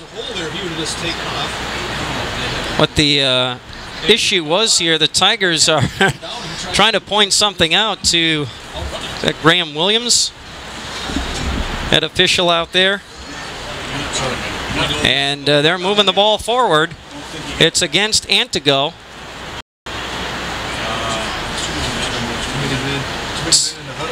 So, too many men in the huddle? Is that what the call was? Or on the field? I really don't know. Too many guys out there. Why they would be a 15-yard penalty. Wow, that is a 15-yard penalty. The ball is now at the Antigo 49-yard line. Huge penalty. What is that, 20-some yards? Swing. And now a screen pass to the near side. Hendrick completes it to Dylan Dalinger, who takes it inside the Antigo 40-yard line to the 38 and a gain of 11. And another Tiger first down here, but after that penalty, after, who was it, lost the yardage? I believe it was Shanefoos. Lost like what? 6 yards. 6 yards on the play. And then the 15-yard penalty, right? Yeah. Yeah, I don't know. I don't know what that was. It's a 21-yard swing or something like that, and then a gain of 11 on a screen pass. Now we've got another penalty marker and a false start against the Tigers. False start to call against Stratford. And that will back them up to about the 43-yard line. Who caught that 11-yard screen pass? I didn't catch that. Do you remember? That was, Dalinger. Dalinger, okay. Yeah, Dylan Dalinger on that screen pass off the left side. A gain of 11, now -5 on the penalty. And that sets up a 1st and 15 for the Tigers at the Antigo 43-yard line, just like that. Here's a run off the right side. Dalinger hit in the backfield and dropped for another loss on the play. Dalinger drilled at the 44-yard line. He's going to lose a yard on that play. Wow. This has been a really weird drive. This is a weird start. This drive started at the Tiger 36-yard line. Shane Foose lost 6, 15-yard penalty, gain of 11, then a 5-yard penalty on the Tigers and a loss of a yard on the run. And now Handrick back to pass over the middle. Erke open at the 35-yard line, inside the 30, and finally stood up at the 27-yard line. And a big gain for the Tigers on that play. What, 17? 28. Well, they're going to mark him at the 28-yard line. 16 yards? Yep, 16. And a first down on, what, 1st and 15, right? Wow. Handrick under center. Backs are split behind him from the Antigo 28-yard line from the left hash. Quick slant play over the middle and tipped and incomplete. Trying to get it to Eli Drexler. A quick slant off the left side, tipped by Jericho Kelly and incomplete. Handrick very fortunate that that was not picked off. It was tipped up in the air, but it came harmlessly down to the ground. Yes, it did. So a 2nd and 10 now after the incomplete pass. Again, the Tigers have the ball at the Antigo 28-yard line. Handrick under center, powerhouse backfield, 3 backs behind him. He'll turn and give it to Shane Foose. No, that's Dalinger. Dalinger on the carry for Stratford, brought down by and Dillon trying to get to the left edge, but couldn't get there. Jericho Kelly shoved him out after a gain of just a couple at the 27-yard line. Just a gain of a yard, I guess. 3rd and 9 coming up. Again off the left hash, Tigers going right to left as we watch the action here in Antigo. Handrick under center, backs are split, wing left, fake handoff. Handrick now rolling right, steps up, lost the ball, covered up by the Tigers back at the 35-yard line. Ball came out, Lucas Barton falls on the loose ball back at the 35-yard line, and it will be 4th and about 17 coming up for the Tigers. Back to the 35-yard line. They're going to lose. Well, what are they going to mark this at the 35-yard line? They're going to lose about 8 or 9. Maybe more than that. 3rd and 16. So now a punt situation here.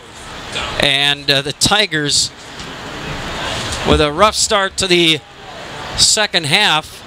That ball is going to roll inside the 5. Tigers are going to down it at the 3-yard line. Great punt by Connor Malterer, pinning the Red Robins deep inside the 5 with 8:13 to go in the third quarter. That was a great job by Malterer. It was. He kicked it nice and high, and the return man decided not to fair catch it, to get away from it, and it just kind of settled its way down right inside the 5. Wow, great job by Malterer to pin the Red Robins deep. They will have their first possession of the second half from their own 3-yard line, trailing Stratford 7-0, 8:13 to go in the third quarter. Red Robins have the ball going left to right as we watch the action here up at Antigo tonight. And Matt Winter, the Antigo quarterback, hands it off on 1st down 2. Who got the ball on that? Didn't see who got the ball on that one.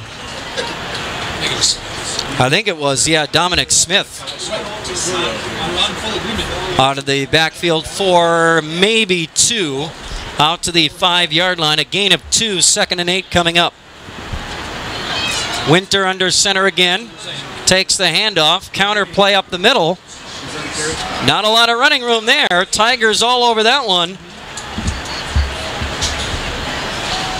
On the counter play to Jericho Kelly. Straight ahead for maybe a yard, and that's it. 3rd and about 7 coming up, or 6. I guess they gave him a couple. Ball at the 7-yard line. 3rd and 6 for the Red Robins at their own 7-yard line. 7 minutes left, 3rd quarter. Winter to the line. Receiver wide to the right. Man in motion to the right. Toss to the right. It's Kelly out of the backfield. Tigers all over that one. Kelly hit in the backfield and dropped for no gain on the play. Maybe a yard, and that's going to be about it. And that will bring up 4th down. And I don't even think he got a yard on that play. No gain for Kelly on the toss to the right. Well, let's see. I guess they do give him the 9-yard line. A gain of 2. Yes. 4th and about 5. So now Winter punting from his own end zone, but a false start against the Red Robins. So that'll back him up. What is that, half the distance? No, that's a 5-yarder. So back to the, 4-yard line here. And about half the distance. Yeah, it is. More than that, from the 9 to the 4-yard line. And now Winter will be in his own end zone. 4th and 9 now. Winter deep in his own end zone, trying to punt this ball away. And a low kick that is going to roll back to the 45-yard line, picked up by Dalinger, I believe. Nope, that's going to be AJ Shanefoos picks it up and dropped at the 45-yard line. It rolled. Shanefoos picked it up, but then I think went down to a knee, and they're going to call him down at the Antigo 45-yard line. Great starting field position for the Tigers' second possession of the second half. Yeah, Matt Winter's the punter, and he does that rugby-style thing, but he kicks it really low, and he just tries to get the roll out of it. So Stratford needs to move up and play that earlier so he doesn't get as much distance. Handrick back to pass on 1st down, flush from the pocket, steps up, running, makes a man miss at the 40. Ball is loose and picked up by Antigo at the Red Robins 34-yard line. Handrick on the quarterback scramble and then keeper. Ball came loose at the Antigo 35-yard line, and the Red Robins have the ball after the turnover by Handrick. First turnover of the game, and it's a big one. Stratford got great field position after the punt, and now the Red Robins capitalize by covering up the loose football. That was big. Now Antigo will take over at their own 36-yard line, and just like that, Matt Winter and this Antigo offense back to work. Handoff, left side, Smith, I believe, and nowhere to go. Dominic Smith on the handoff, left side driven backwards. He's going to, well, lose a yard maybe just got back to the line of scrimmage, no gain. I tell you what, the Stratford defense has either made some adjustments or they're just coming out fired up because they are not allowing Antigo to get anything on many of these runs. 2nd and 10, no gain for Smith after the fumble recovery by the Red Robins. 2nd and 10 from their own 36. Fake handoff. Winter rolling to his right. Deep down the near sideline. And he's got a man open. A diving catch by Dominic Smith down to the Stratford 36-yard line. And a gain of 28 on the play. A diving catch by Dominic Smith on a big pass play from Matt Winter, the first big play of the game for Antigo, and they're in Tiger territory once again for the first time in a long time. Ball at the Tiger 36-yard line, and a 1st and 10 from the right hash. Now we've got a timeout by Antigo here with 5:02 remaining in the 3rd quarter. The Red Robins have to burn a timeout here, and that might be huge down the stretch in a very tight ball game tonight. But what a play by Winter and Smith, and that diving catch for the big play. Yeah, it was a great job by Smith when he did dive for it. He hit hard on the ball on the ground, and he was able to keep control of it, surprisingly, because he was in an all-out dive to get that football. Yeah, he sold out for that one and came up with the ball. Halftime score, by the way, at Beal Stadium in Marshfield. Appleton West leading the Tigers of Marshfield 17-0. The other score we got here, Edgar leading Mondovi 16-0. That was a halftime score as well.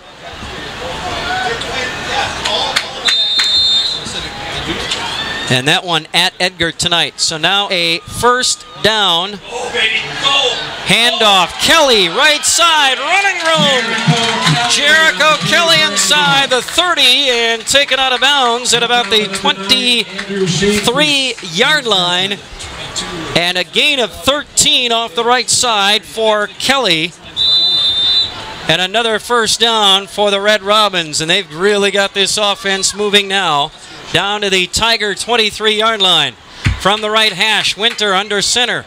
Man in motion to the left. Handoff, left side. And a little running room for the fullback Adam Schmidt, who dives inside the 20 down to about the 17-yard line. And it looks to be about a gain of 6 on the play. Maybe 5. And we'll call it 5-yard gain off left tackle. And a 2nd and 5 coming up. Antigo on the move here in the third quarter, trailing Stratford 7-0. But a 2nd and 5 from the Tiger 18. Winter under center, one receiver wide right, man in motion to the left. Winter on a keeper straight ahead, diving near the 15-yard line. And not sure if that was a busted play or not, but Winter ended up keeping it straight ahead for maybe a yard or two. Let's see where they spot the ball. 16-yard line, maybe a gain of a couple. 2-yard gain for Winter on the keeper. Definitely looked like a busted play there. One of the running backs went the wrong way, I think. And Winter's like, I suppose I better just run it, see what I can get. Big 3rd and 3 here. Winter, handoff to Smith out of the backfield. Caught in the backfield and taken down for a loss back outside the 20-yard line. And the Tiger defense all over that one on a sweep from right to left. And Dominic Smith caught in the backfield and taken down back at the 20-yard line. And a loss of about, what, 6 on the play? Maybe 7. Well, not even. About 5. And that was a big stop for this Tiger defense. It sets up a 4th and, what, 8? From the 20-yard line. They're going to go for it. Winter back to the line, under center, very tight formation. And Winter got hit as he took the snap. Picked up. The ball came out at the 35-yard line. Picked up by the Stratford Tigers. And a fumble return all the way down to the 45-yard line of the Stratford, or the Antigo Red Robins. Who was that with the ball? I believe Jordan Becker picked up the loose ball. Winter got hit as he took the snap, and Jordan Becker loose football and ran it all the way down to the Antigo 47-yard line. And Austin Arian, a big lineman, he was made the saving tackle to save a touchdown, or that would have been a touchdown by Stratford. Exactly. So Erke gets the handoff on first down, running room off the right side, and a big hole from the Antigo 46-yard line for Erke on first down after the big fumble return by Becker. And from the 46 down to the 32, a 14-yard run for Erke. Wow, what a turn of events here. Antigo seemed like they were going to cruise to the goal line, and then Winter, the quarterback, got hit on that 4th down play as he dropped back. Had no chance. The Tiger defense was all over it. Ball came out. Becker picked it up and ran all the way down to the Antigo 43-yard line or something like that, right? Yeah. I forget, what was the line of scrimmage? Was it about the 46, I think. Oh, yeah, 46-yard line. And then a big run by Erke. down to the, where'd they mark this? The 27-yard line. Nice run for Erke on first down. Boy, and look at the field position change. Antigo all the way down to what, the going near what, inside the 15-yard line, something like that, 14-yard line. And then the fumble return by Becker all the way to the 46, and now a nice run by Erke, and they're at the Antigo 27-yard line. What a change of field position in just a matter of moments here in just a couple of plays. I actually thought the Stratford guy was going to be able to, Becker was going to be able to score it. Yeah. But again, the lineman made a diving attempt at his feet and just able to knock him down. Yeah, it was about a 19 return by Becker. Now a 1st and 10 for the Tigers from the Antigo 27. Sweep to the left and a big hole by Dalinger. Dalinger inside the 20-yard line and down to about the 17-yard line. A gain of 10 and very close to another Tiger first down on a gain of 10 on a sweep from right to left by Dylan Dalinger down to the 17-yard line, and it's a first down. Wow, a gain of 14, then a gain of 10, and now it's 1st and 10 for the Tigers at the Antigo 17-yard line. From the left hash, Handrick hands it off. Dalinger off the right side. Not a lot of running room there. Down around the 15-yard line, and a gain of 2 maybe, setting up a 2nd and 8. Under 2 minutes to go in the third quarter. This quarter's cruising along, I'll tell you, with all these running plays. Not many stoppages of clocks. Yeah, you got that right. So now down to 1:35 and counting, and the Tigers are looking to punch this one into the end zone here, leading 7-0 near the end of the third quarter. 2nd and 8 here. Handrick will hand it off straight up the middle in a big hole for Erke. Cade Erke inside the 10, down to the 5-yard line, and a 10-yard gain and a 1st and goal for the Tigers coming up. Down around the 5, maybe the 4-yard line. They're going to call it the 4-yard line. A gain of 11 for Cade Erke, and a 1st and goal from the 4 for the Tigers. Big play here. Tigers trying to punch it in and capitalize on the turnover. Handrick under center. Backs are split behind him. Erke, right side. Erke toward the goal line. There is a penalty marker out, and maybe we've got a hold against the Tigers coming up here. And that will be costly if it is on Stratford. Yep, holding penalty on the Tigers near the line of scrimmage, and this will cost them 10 yards. And they're going to move the ball back to about the 13 or 14-yard line, depending on the spot of the foul here. So a holding penalty against the Tigers back to the 15-yard line. That's going to cost them the 11 they had just gained. This could be a big break for Antigo, having them a chance to hold here, because it looked like Stratford was going to go in. Yeah, you got that right. So now 1st and 15. Handrick back to pass. Throws right side. Ball tipped and caught in the end zone for a touchdown. Oh, my goodness. That ball looked like it was going to be intercepted. Who came up with the tip? Bright. Vaughn Bright off the deflection. Handrick was under pressure. He threw it toward the goal line. The ball was tipped, I believe, by an Antigo defender, right? Yeah, it was. Through the hands of a defender, tipped right to Vaughn Bright, standing in the end zone for a 15-yard touchdown pass from Mark Handrick, and the Tigers are on the board. Oh, wow. Sometimes it's better to be lucky than be good right there. Oh, man, and the Tigers get a score. And now the PAT is this Max Schwabe, who takes the snap. On a fake, he's going to throw it into the end zone. A 2-point conversion. Schwabe fakes it and throws it to a wide open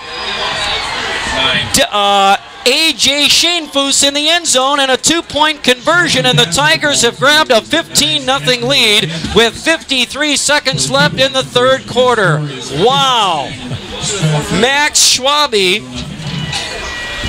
a backup quarterback and defensive back. Schwabe, they line up for what looks like a PAT kick. Schwabe fakes it and throws it to A.J. Shanefoos wide open for a 2-point play, and the Tigers lead 15-0. How about that? Wow. After the Red Robins had the ball inside the Stratford 20-yard line. Winter gets hit and fumbles the ball. A 20-yard return for Jordan Becker, and a few plays later, they're in the end zone. 5 plays to be exact.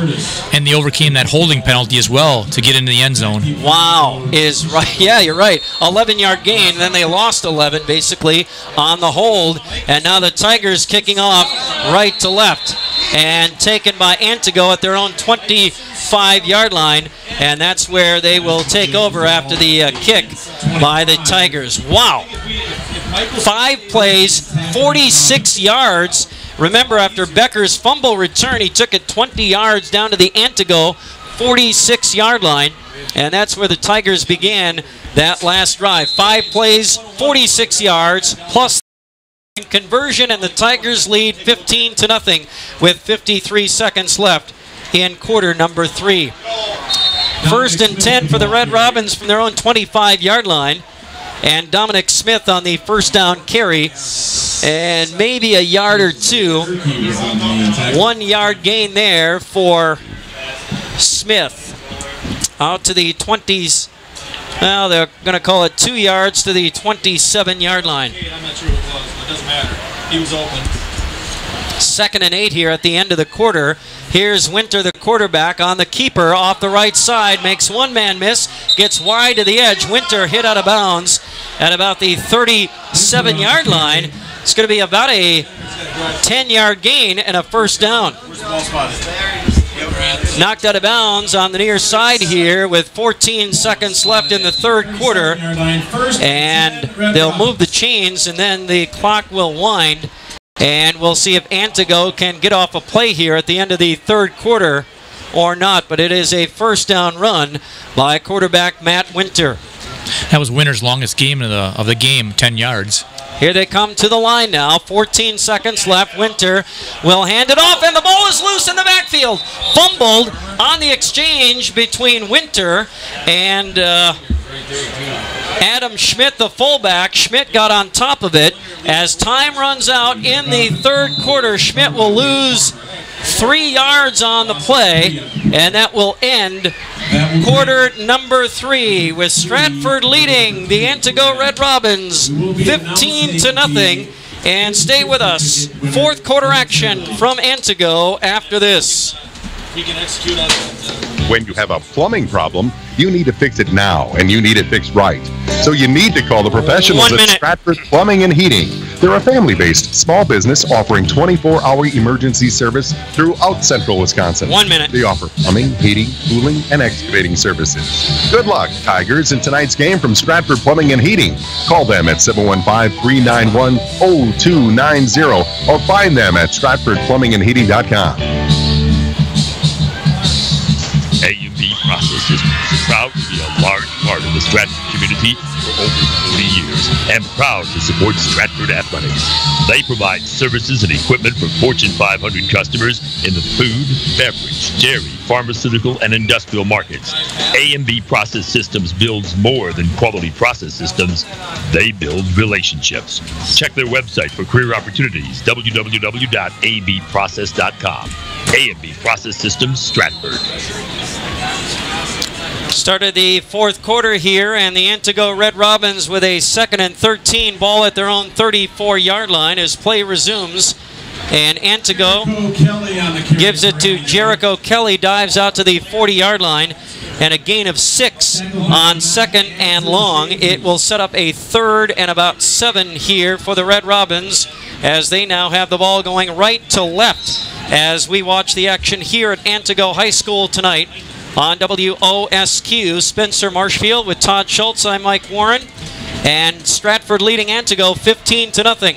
Second play of the 4th quarter now, and a 3rd and 7. Winter rolling to his right, back to pass, under pressure. He'll go down inside the 30 at the 29-yard line on another quarterback sack by the Stratford Tigers defense.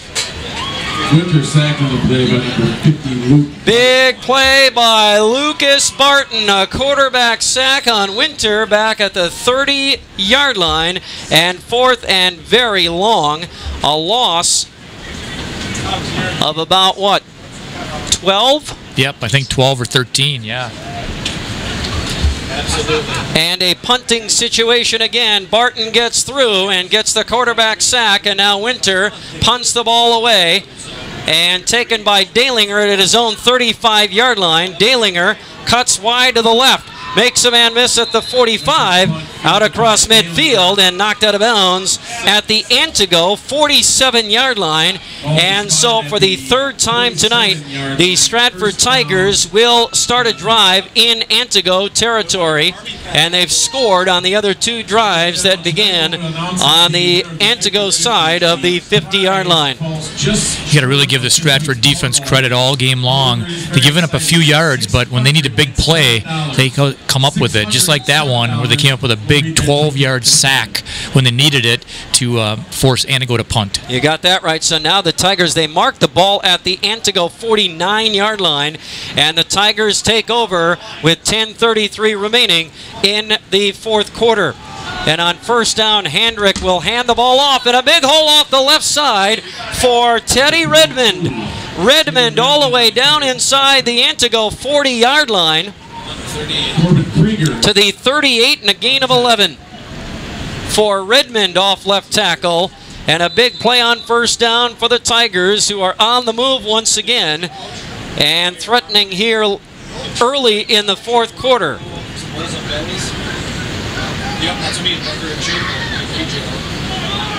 Handrick to the line. First down play. And a quick hitter to Cade Erkey up the middle. Erkey with running room inside the 30, inside the 25, down to the 22-yard line. 16 on that one for Erkey, and the Tigers move the chains once again. Big play by Erkey, and the Tigers are knocking on the door once again here on their next possession of this second half. A lot of nifty ball handling on that play by Handrick. He had two fakes, and then he handed it off to Erkey, and I think he fooled the defense a little bit. A little bit on that one. So now Handrick back at the line on first down. Fakes it to Erkey. Coming behind Erkey is Jordan Becker. Becker with running room. Becker down inside the 15 to about the 12-yard line. No, it's going to be a 10-yard gain and another first down to the 11. Maybe the 12, somewhere in there. Becker with a nice run down to the 13, 10-yard gain for Becker, and another Tiger first down at the Antigo 13-yard line with 9:24 left in the fourth quarter. Tigers threatening once again here. Handrick to the line once again. Turns and gives to Erkey, bounces it wide left. Erkey trying to get the edge, fighting his way toward the goal line. Erkey shoved out of bounds very close to the goal line. Maybe at the 1-yard line. And a gain of 12. Erkey shoved out at the 1. First and goal for Stratford now at the Antigo 1-yard line. Handrick brings his team to the line, trying to punch it in for the third time tonight. Backs are split behind him, and the give up the middle. And the ball came loose. Antigo says they have it. We'll wait for the official call here. Did the Tigers cough it up? I believe it was Becker. Becker got back on top of the ball after he lost it on the dive play. No gain. Ball at about the 1.5, maybe the 2-yard line. So I guess what? No gain on that one. Becker lucky to get back on top of it. Second and goal play now here for Handrick. He'll turn and give to Erkey. Off the right side, Cade into the end zone for another Tiger touchdown from 2 yards out. And the Tigers now lead 21-0. Another 5-yard or 5-play drive. And the Tigers are back in the end zone. Cade Erkey on a 2-yard touchdown plunge off the right side. Now Ben Barton will try the PAT here. Ball down, kick up, and it hits the left upright and bounces out, no good.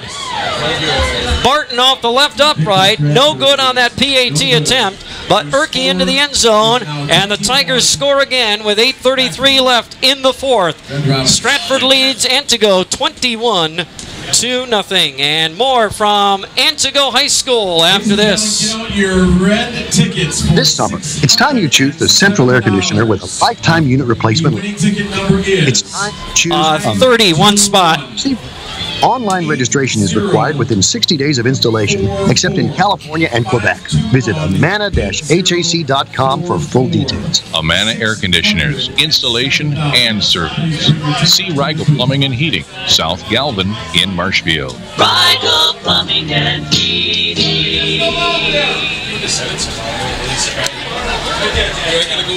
Stratford Tigers with a 5-play, 49-yard drive. And they're into the end zone once again. Now kicking it off left to right, a squib kick covered up by the Red Robins at their own 45-yard line. And that's where Antigo gets the ball back, trailing Stratford now 21-0 with 8.5 minutes left in regulation time here at Schofield Stadium in Antigo tonight. Stratford Tiger football on WOSQ, Spencer Marshfield. And online at WOSQFM.com. Winter on first down, toss left side to Dominic Smith. And Smith will lose a yard back to the 44-yard line. And Jordan Becker there on the stop. Colby, by the way, led Altoona 36-0 at the halftime break. Whoa. Hornets off to a great start this year, going for 2-0 tonight. Here's the 2nd and 11 play. Winter back under center, back split behind him from their own 44-yard line. Winter, a keeper off the right side, dives his way out across the 45 to about the 47-yard line. He'll get 3 yards on that play, setting up a 3rd and 8. Man, the Stratford defense is really bottled up Winter tonight. Winter has 10 carries for 1 yard. So he's a good running back, but as a quarterback, but the Stratford defense has just kept him at bay. 3rd and long here for the Red Robins now. 3rd and 8 from their own 47-yard line. Winter back under center. Receivers wide right and left. Goes for a quick slant on the right side and fires it over the head of his intended target on that one, Hunter Bolson, the tight end, and that one incomplete. 4th and 8 coming up. So the Tigers get another stop here, and we'll see what Antigo decides to do here on 4th and 8. They pretty much have to go for it here. Yeah, you're down by 3 scores, so they're going to go for it. Receivers wide left and right. Winter in shotgun formation. Takes the snap, straight back in the pocket, heaves one deep down the right sideline, and over the head of his intended receiver. Might have been Bolson again, and that one incomplete, and the Red Robins will turn the ball over on downs. Stratford gets the ball back at the Antigo 47-yard line, leading 21-0 with 7:17 remaining in regulation time. So another drive here for the Stratford Tigers, and there was a penalty marker on the play, I believe against Antigo, but the Tigers decline it and take over at the 47-yard line of the Red Robins. Another drive, Todd, that will start in Antigo territory. So the Tigers back to work offensively from the Red Robins 47-yard line. Handrick, the quarterback, will hand this one off to Cade Erkey off the right side. Not a lot of running room there, maybe a yard down to the 46-yard line for Erkey. And 2nd and 9 coming up with 7 minutes left in the 4th quarter. Erkey's over 100 yards tonight. He's got 15 carries for 103 and 2 TDs, so had a great night so far. All right, so now the Tigers will just basically go to work on the clock and try to run this thing out and to get out of here with their first win of the year. Trying to get to 1-1. Handrick back under center. Handoff, left side, and Kalen Schmidt. Number 28, Schmidt on the carry for Stratford. Kalen Schmidt. Brought down by number 40. Junior tailback out of the backfield. Schmidt down to the 41-yard line. and a gain of 5. So 3rd and 4 coming up here from the Antigo 41-yard line. Big 3rd down play here. If they can get a 1st down, keep running that clock down. Handrick takes the snap, fakes the handoff to Erke. Back to pass, got all kinds of time. Over the middle, wide open, inside the 35-yard line. That was great. That was a great job. Caught by Tylen Pankratz. Tylen Pankratz with a 1st down grab inside the 35, down to the 34-yard line. A 7-yard gain and a 1st down. Nice play by the Tigers, and Handrick had all day to throw the ball. I don't think Antigo expected him to throw it there, so it was a great time to do a little play action and found his big tight end. Yes, he did, and so a nice play on 3rd down, and the Tigers convert. 1st down at the 34 of Antigo. Handrick fakes the handoff one way and now gives it up the middle, breaking free and running to the end zone is Stratford's Teddy Redmond. Up the middle and right through the Antigo defense for a 34-yard touchdown run, and the Tigers are on the board for the 4th time tonight. Teddy Redmond with a long run for 6.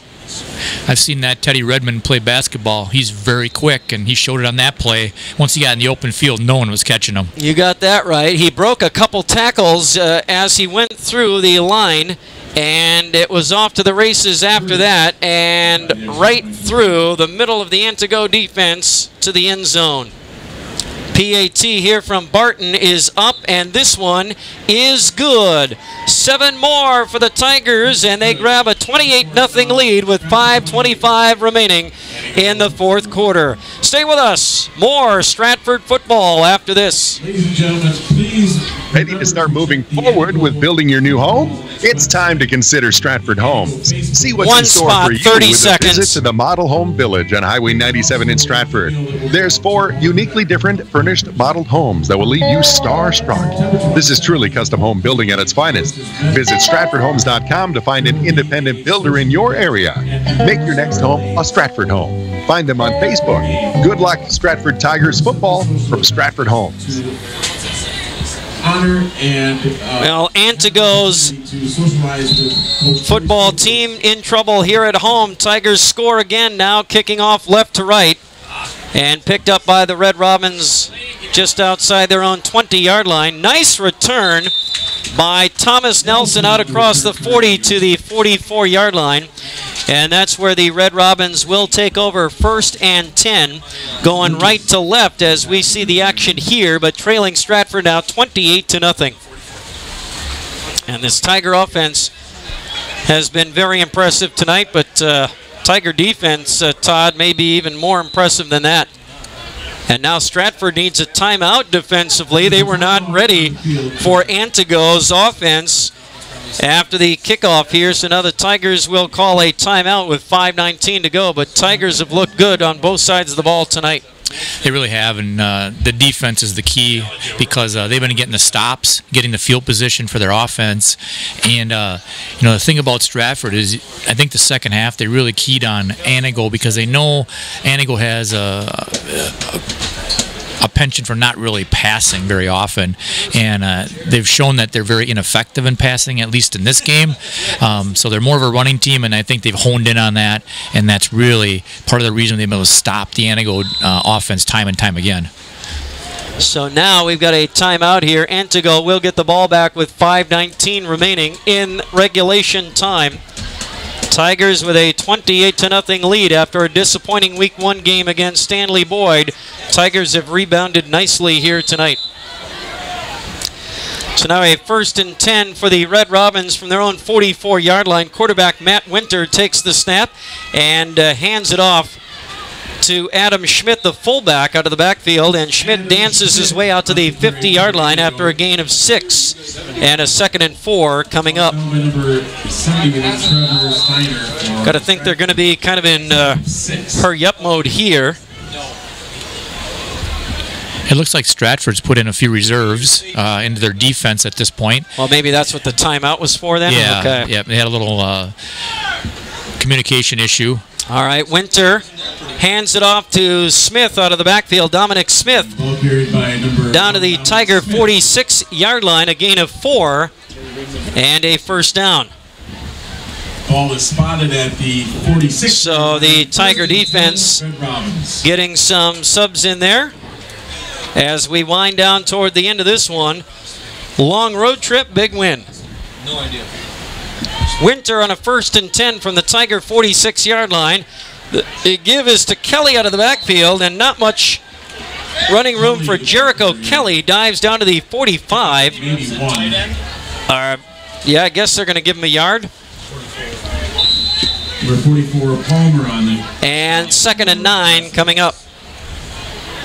Boy, the Tigers, Todd, all 4 of their scoring drives began in Antigo territory. That was a huge benefit for Stratford's offense, giving their offense short fields tonight, all night long. You can do a lot more on the other side of the field for offensive play calling. Now Antigo with a run off the right side by Clayton Miller down to the 39-yard line. Number 17, Alec May. And a 6-yard gain.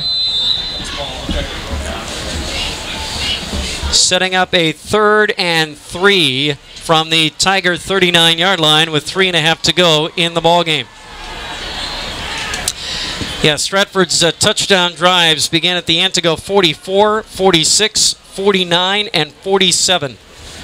Winter on the handoff now to the right side. Dane Tischendorf dropped in the backfield. Ball might have come out at the end of that play. Tischendorf, I think, maybe got back on. No, the Tigers fall on top of it. Tischendorf fumbled the ball. A junior tailback off the right side. Tischendorf coughs it up, and the Tigers are on top of it at their own 42-yard line with 3:09 remaining in regulation. Stratford was placed at the 42-yard line. And that is the proverbial nail in the coffin. Right? Yeah, exactly. He brought in a reserve, Dane Tischendorf. He had his opportunity there and coughed it up, and coaches won't like that one. No, they won't, but, it's hard to, ice cold. It's tough to get into it in this spot in the game. Your first carry of the ball game. So now some reserves here. A carry for the Stratford Tigers on 1st and 10 from their own 42-yard line out to the 45-yard line. Tough running there by Stratford tailback Devin Denny. So Denny on the handoff from Max Schwabe, the backup quarterback, who's now taking the snaps for the Tigers. So the sophomore quarterback getting some quality playing time here at the end of this one. So after the run by Denny, a 3-yard gain. Now it's a give to, not sure who this is, number 40. We don't have a, who's 40? There's no 40 on the roster. I don't think we have a 40. I don't know who that is. No. Yeah, he's got double coverage. Eric, do we know who that is? Matthew who? Chapel? Matthew Chapel. There he is, number 40. Okay, down here. Matthew Chapel, all right. Nice carry by Chapel. Down to the Antigo 43-yard line. And a 1st and 10. Now another handoff in the backfield, and Denny on the carry for Stratford. Denny again hit in the backfield and driven backwards for a loss of 4 back to the Antigo 46-yard line. Setting up a 2nd and 13. We're down to 1:40 left in regulation. Stratford running the clock out in this one, and they're going to go home with a big win here on the road. Schwabe brings the Stratford offense to the line. Backs are split behind him, wing to the right. Oh, now it's not Schwabe anymore at quarterback. It's now Chandler Schmidt taking that snap and handing it off to Oakley Wrench. And the junior tailback to the 47-yard line. Not much run. He might have lost a yard or two. Well, some of these young guys getting some good quality snaps here, some reps, as they say, right? And, you know, you hear the pros talk about reps and how important they are. I guess even reps like this in a situation like this are huge. And the give up the middle now. Schmidt hands it off to Schmidt. Kalen takes the handoff from Chandler. They spell him differently, though. Takes his time. All I know is with all these reserves, I'm running out of space on my stat sheet. Yeah, well. For their names, all the names. I know. I left the case. But again, quality reps. Chandler Schmidt under center will take the snap. Fake handoff, and now the give to Justin Shaner. Shaner, add one more to the list, Todd. And that should take us to the end of the ball game, I believe, right? That should run the clock out. Well, did they turn it over on downs, I guess? Yeah, they didn't make the first down. All right, so Antigo will get the ball here with 7.9 on the clock. And this will officially be the end of the ball game, and Stratford is going to win this one 28-0. Very impressive. By the way, Bangor beat Loyal tonight 38-0. Handoff here at the end of the game for Clayton Miller off the right side. Gain of about 5, and that will do it. And the Stratford Tigers come up to Antigo and hand it to the Red Robins tonight, 28-0. The Tigers rebound nicely after that disappointing loss to Stanley Boyd at home last week in a game that the Tigers probably should have and could have won. And a couple of key turnovers last week. Does not happen this week, and the Tigers a very impressive win up here tonight against this Antigo team. Yeah, going from Division 5 to Division 2, yeah. That's a real tribute to the Stratford program to come up here and really in the second half pretty much put a whooping on Antigo in the second half. First half was pretty close, but then Stratford got it rolling with a few adjustments and were able to, again, take this ball game easily. 3 second half scores for the Stratford Tigers after they led 7-0 at the halftime break. 3 touchdowns in the second half for Stratford. And the Tigers come up to Antigo and shut out the Red Robins here tonight, 28-0, our final score. You're listening to Stratford Tiger football on Sports Radio 92.3 FM, WOSQ, Spencer Marshfield, and online at WOSQFM.com. You can also find us on your TuneIn Radio app on your mobile device as well. Stratford wins it 28-0. Alongside Todd Schultz, I'm Mike Warren. Adam Burden producing the broadcast here tonight. Another final from Loyal. The Bangor Ball Club hands it to the Greyhounds tonight, 38-0. So Loyal now 1-1 after that 40-0 win up at Athens in Week 1.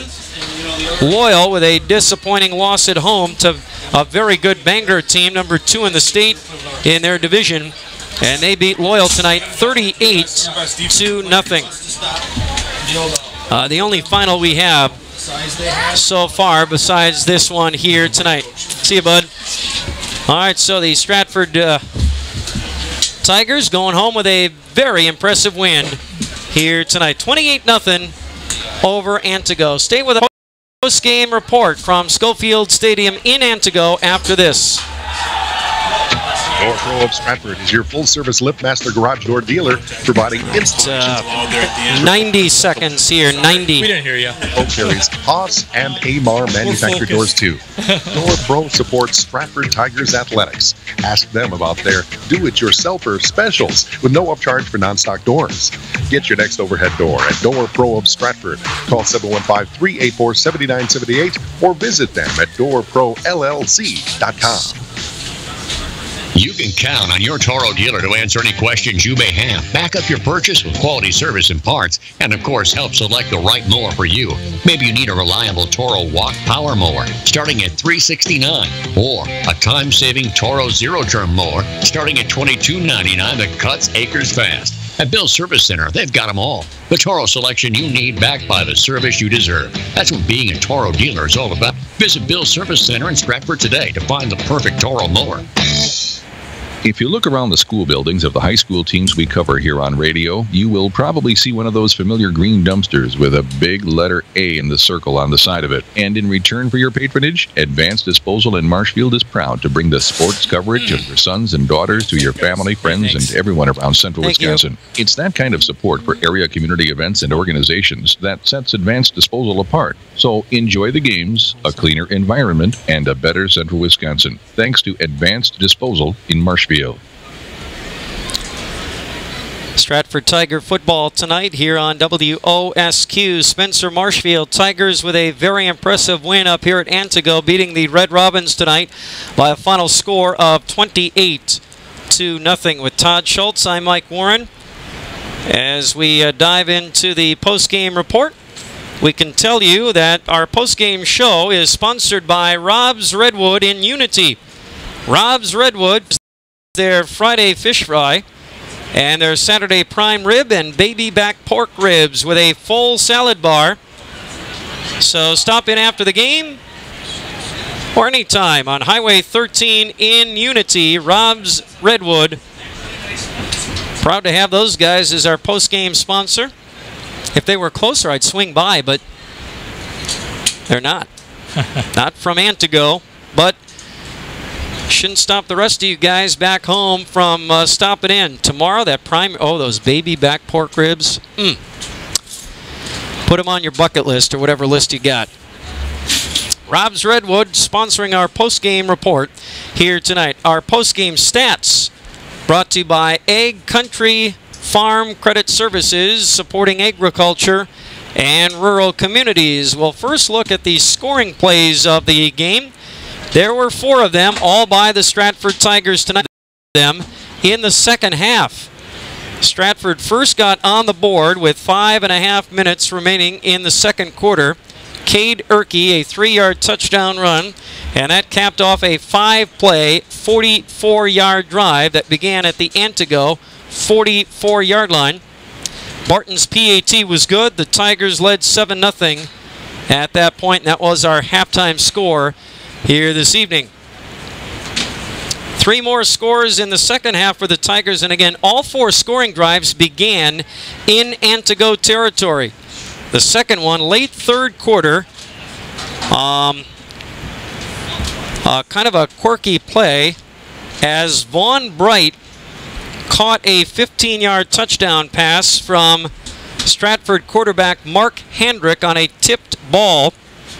Went through an Antigo defender's hands, was almost intercepted, but deflected at about the 4-yard line and into the end zone. Vaughn Bright was just happened to be standing there and caught the touchdown pass for the second score of the game. A 5-play, 46-yard drive. And then the 2-point conversion, Max Schwabe, the backup quarterback, on a fake PAT attempt, threw the ball into the end zone to A.J. Shanefoos for 2, and the Tigers led 15-0 at the end of the third quarter. 2 more scores in the fourth for the Tigers. Cade Erkey again, a 2-yard touchdown run with 8.5 left in the ball game, capping a 5-play, 49-yard drive. PAT was no good. Barton off the left upright on that one. Tigers led 21-0 at that point, and then 3 minutes later, Teddy Redmond up the middle from 34 yards out with 5.5 left in regulation time. That capped off a 4-play, 47-yard drive. Barton's PAT was good that time, and the Tigers grabbed a 28-0 lead that would hold up, and the Tigers win it here tonight. As our post-game report continues, and more stats for you as we bring in Todd Schultz now to take a look at the final numbers in this one tonight. The Tigers, Todd, were very impressive on both sides of the ball this evening.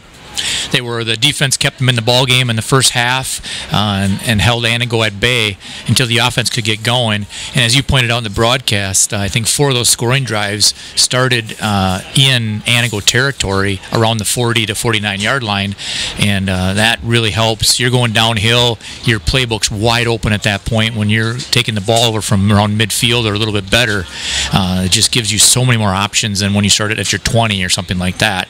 So yeah, the defense was really the key, and then the offense took advantage when they gave them the ball in those situations.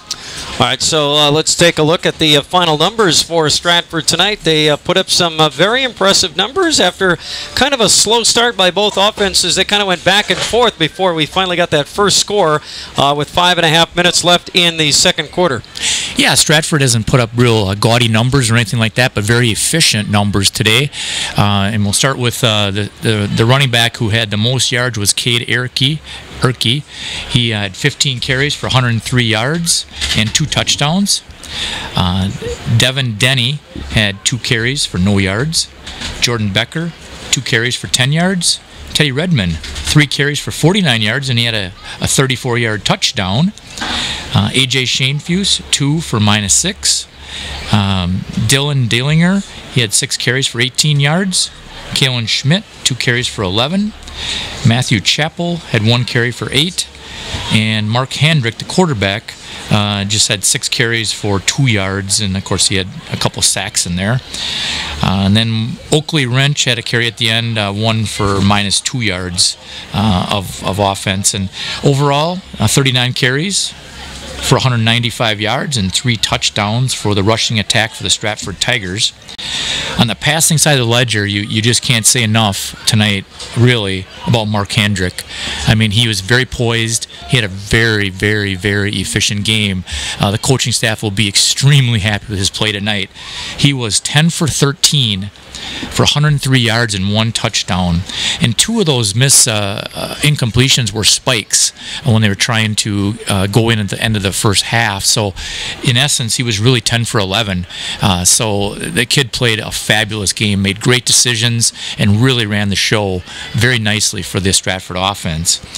And Max Schwabe came in, and he threw a PAT on a fake field goal or fake extra point for 1 pass for 3 yards on a completion to get that 2-point conversion. So overall, 11 for 16, 106 yards and 1 touchdown for the passing attack for the Stratford Tigers. On the individual side, Andrew Bargander had 1 catch for 12 yards.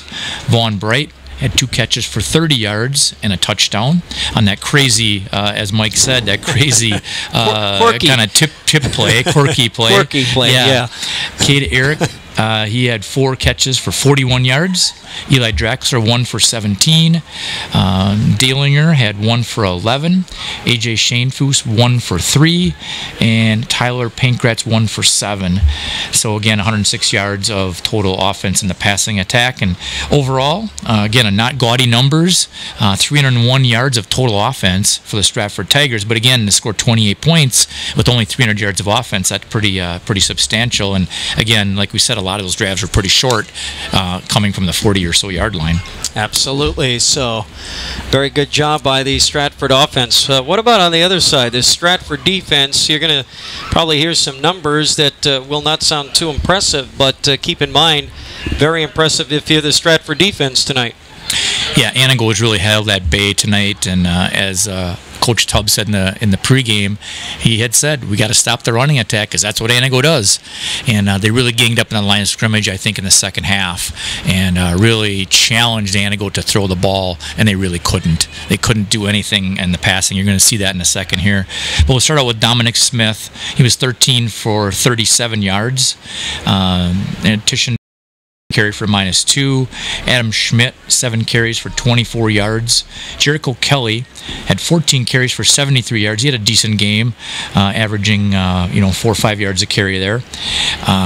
And then Matt Winter, normally I think he gets more yards than this, but again, Stratford bottled him up. He had 10 carries for 1 yard is all he had, and obviously some of those were sacks, offsetting some of the yards he did have throughout the night. Overall, 45 carries for 132 yards. So, Antigo had a lot of plays, but again, they had some turnovers, and they just couldn't get in the end zone. When they did get a little close, Stratford would bend a little bit, but then they would just not break. They made a big play whenever they needed it. And Matt Winter had a tough night passing the ball, a real tough night. He was 2 for 9 for 28 yards, and that was really only one completion because the other completion was no gain. So it was just a 28-yard pass plays all night. So yeah, that's rough to move the ball when you can't pass the ball at all, especially when you're in behind in the game. So overall, 160 yards of total offense by the Antigo Red Raiders. And as we said, that's just not going to get it done. 160 yards is just not going to win a ball game. And the one catch was made by Dominic Smith for 28 yards. That was it. And Jericho Kelly had the other catch for no yards, to give them credit for a couple catches they did have. But again, 301 yards for Stratford and 160 yards for Antigo. Again, a really solid victory for the Stratford Tigers. Very solid tonight as the Tigers improve now to 1-1 on the season with a big win here tonight. Our post-game stats brought to you by Ag Country Farm Credit Services, supporting agriculture and rural communities. Come back and wrap things up from Antigo in just a moment. A&B Process Systems, proud to be a large part of the Stratford community. All right, Adam, can we get away with 90 here, or what do we got for spots? We still got like 6 minutes left. Whoa. All right, 2 minutes. Yeah, there was a lot, probably because it's Stratford. Yeah, right. Okay, sorry about that. I did not know that.